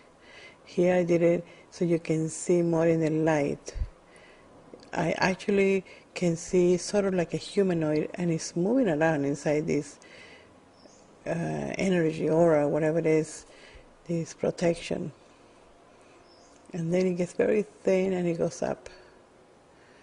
Very interesting. I think it's one of the best videos because I'm actually able to see a form inside. Look, it's really starting around, it went and it looked both ways. I wish you can see what I see. Let's see if we do it in the next one. We will do it together. There's a humanoid, there's a man in there. I want to say that it's naked, had no clothes. And right here, look in the middle. Now it's facing us, and then it turns around and faces to the right side. And whatever it is around him is pulsating.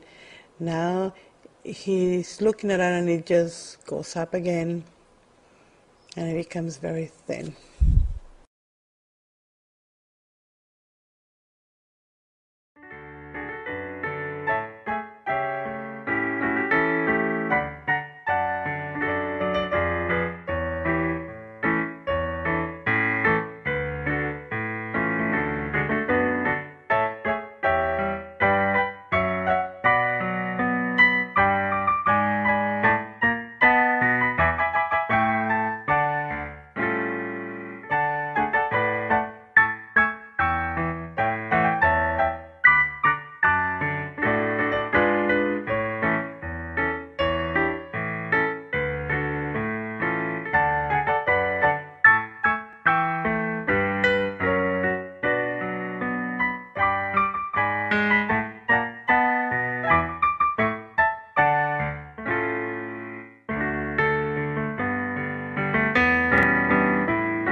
Dr. Eric Norton, and I have worked as an outside consultant for the NSA and NASA for going on 12 years now. My security clearance at present warrants my need to take the appropriate steps to keep myself protected the best I can. One of those steps is not to give too much information about myself. What I can tell you is that I have worked as an outside consultant on many projects led by our government, the U.S. government, including with, more recently, the Meteoroid Environment Office, or MEO, which is involved in several research projects with installations located throughout North America. The underlying goal of these projects is to gain a better understanding of the meteoroid environment so that the MEO environment models can be improved. We basically monitor the skies, track meteors and other objects in space, and to date have made some very interesting observations, to say the least. Some very chilling observations, in fact. Observations that, if revealed to the public, would not only change the game forever, and we're not just talking the breakdown of all religions and a total overhaul of everything we've ever known about the universe and space, but we are talking the breakdown of society itself. We are talking about a subject matter that, even up until today, carries with it a level of disbelief amongst the majority of the worldwide community. On January 22nd, 2012, I was called to the McDonald Observatory in Texas, which happens to be the second largest optical telescope in the continental U.S. I received a phone call from an associate with the observatory and was booked that night on a flight out to Texas, where I was met by an agent reporting to be with Homeland Security. He didn't say anything to me other than that he had been dispatched to see that I had reached the observatory and reviewed the information within that was awaiting me. Now, when I arrived at the McDonald Observatory, I was met by a second man with Homeland Security, and by this time I was really dumbfounded as to what was going on as it pertained to me. I had never dealt with matters of national security, so I was really lost as to what it was that could be so urgent that it warranted this almost security guard-like behavior from these two agents. I was quickly shuffled back into the main observatory chamber, where I met 4 other gentlemen who were involved with the operations of the observatory. And what they showed me was of such a shock to even my belief system that, once confirmed, I had to sit down and take a moment to get a hold of myself. What I saw, I can best explain in my own words as an array of massive 3-dimensional black structures in space, in straight line formation, advancing in the direction of planet Earth. I know this because I was shown images taken 3 months prior which depicted the very obvious course of direction by these things, which had moved millions upon millions of miles closer within just months. I'll let you do the math in terms of how fast these things were moving. Now, I was there with the understanding that it was my job to aid in gauging exactly what type of composition these objects were made up of, and whether they were man-made, natural, or unnatural to anything seen before it. Now, using the scientific instruments provided by NASA that are available to us today, we were able to discern the fact that these were not naturally occurring materials, and that they were, to our best but limited understanding, some sort of metallic, carbon-reinforced material, several thousand times the structural hardness of what we have today, whether it be natural occurring diamonds or carbon nanotube-type material. The object seemed to also be emitting some sort of force field that deflected space particles from touching the surface, almost like the magnetic field around the Earth, which shields it from the sun's rays and solar material. The objects were getting so close that with our telescopes we could see the structural features of these things in high detail. They were shaped in the best way I can describe as a 3-dimensional L-shaped craft. I use the word craft loosely, as we do not know if these things are piloted or vehicles at all in the strictest sense. All we knew is that they were moving, and moving fast. By January 2013, the objects had been tracked to about 200,000 miles past the planet Mars.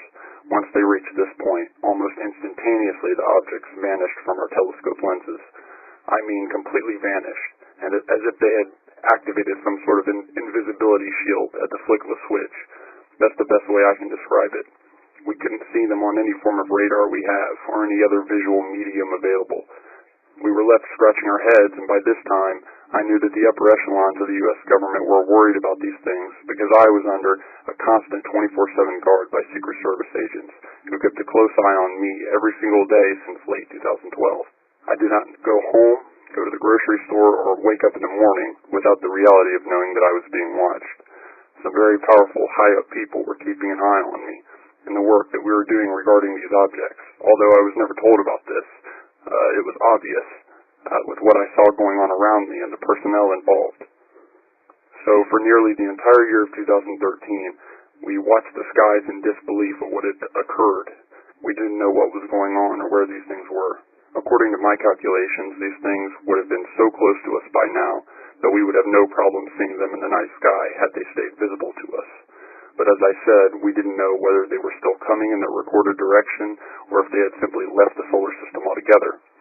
We just didn't know enough to gauge what was going on and what these things were really here for. I was sent home awaiting orders to continue my work as needed, and for some 6 months I did not hear so much a phone call regarding the situation. It wasn't until all of this commotion regarding the government shutdown, particularly of all the space surveillance projects, that I made some calls to see what was going on. Sure enough, what I had feared the most had been confirmed after I contacted a close friend whom I had worked with confidentially on this project at the McDonald Observatory.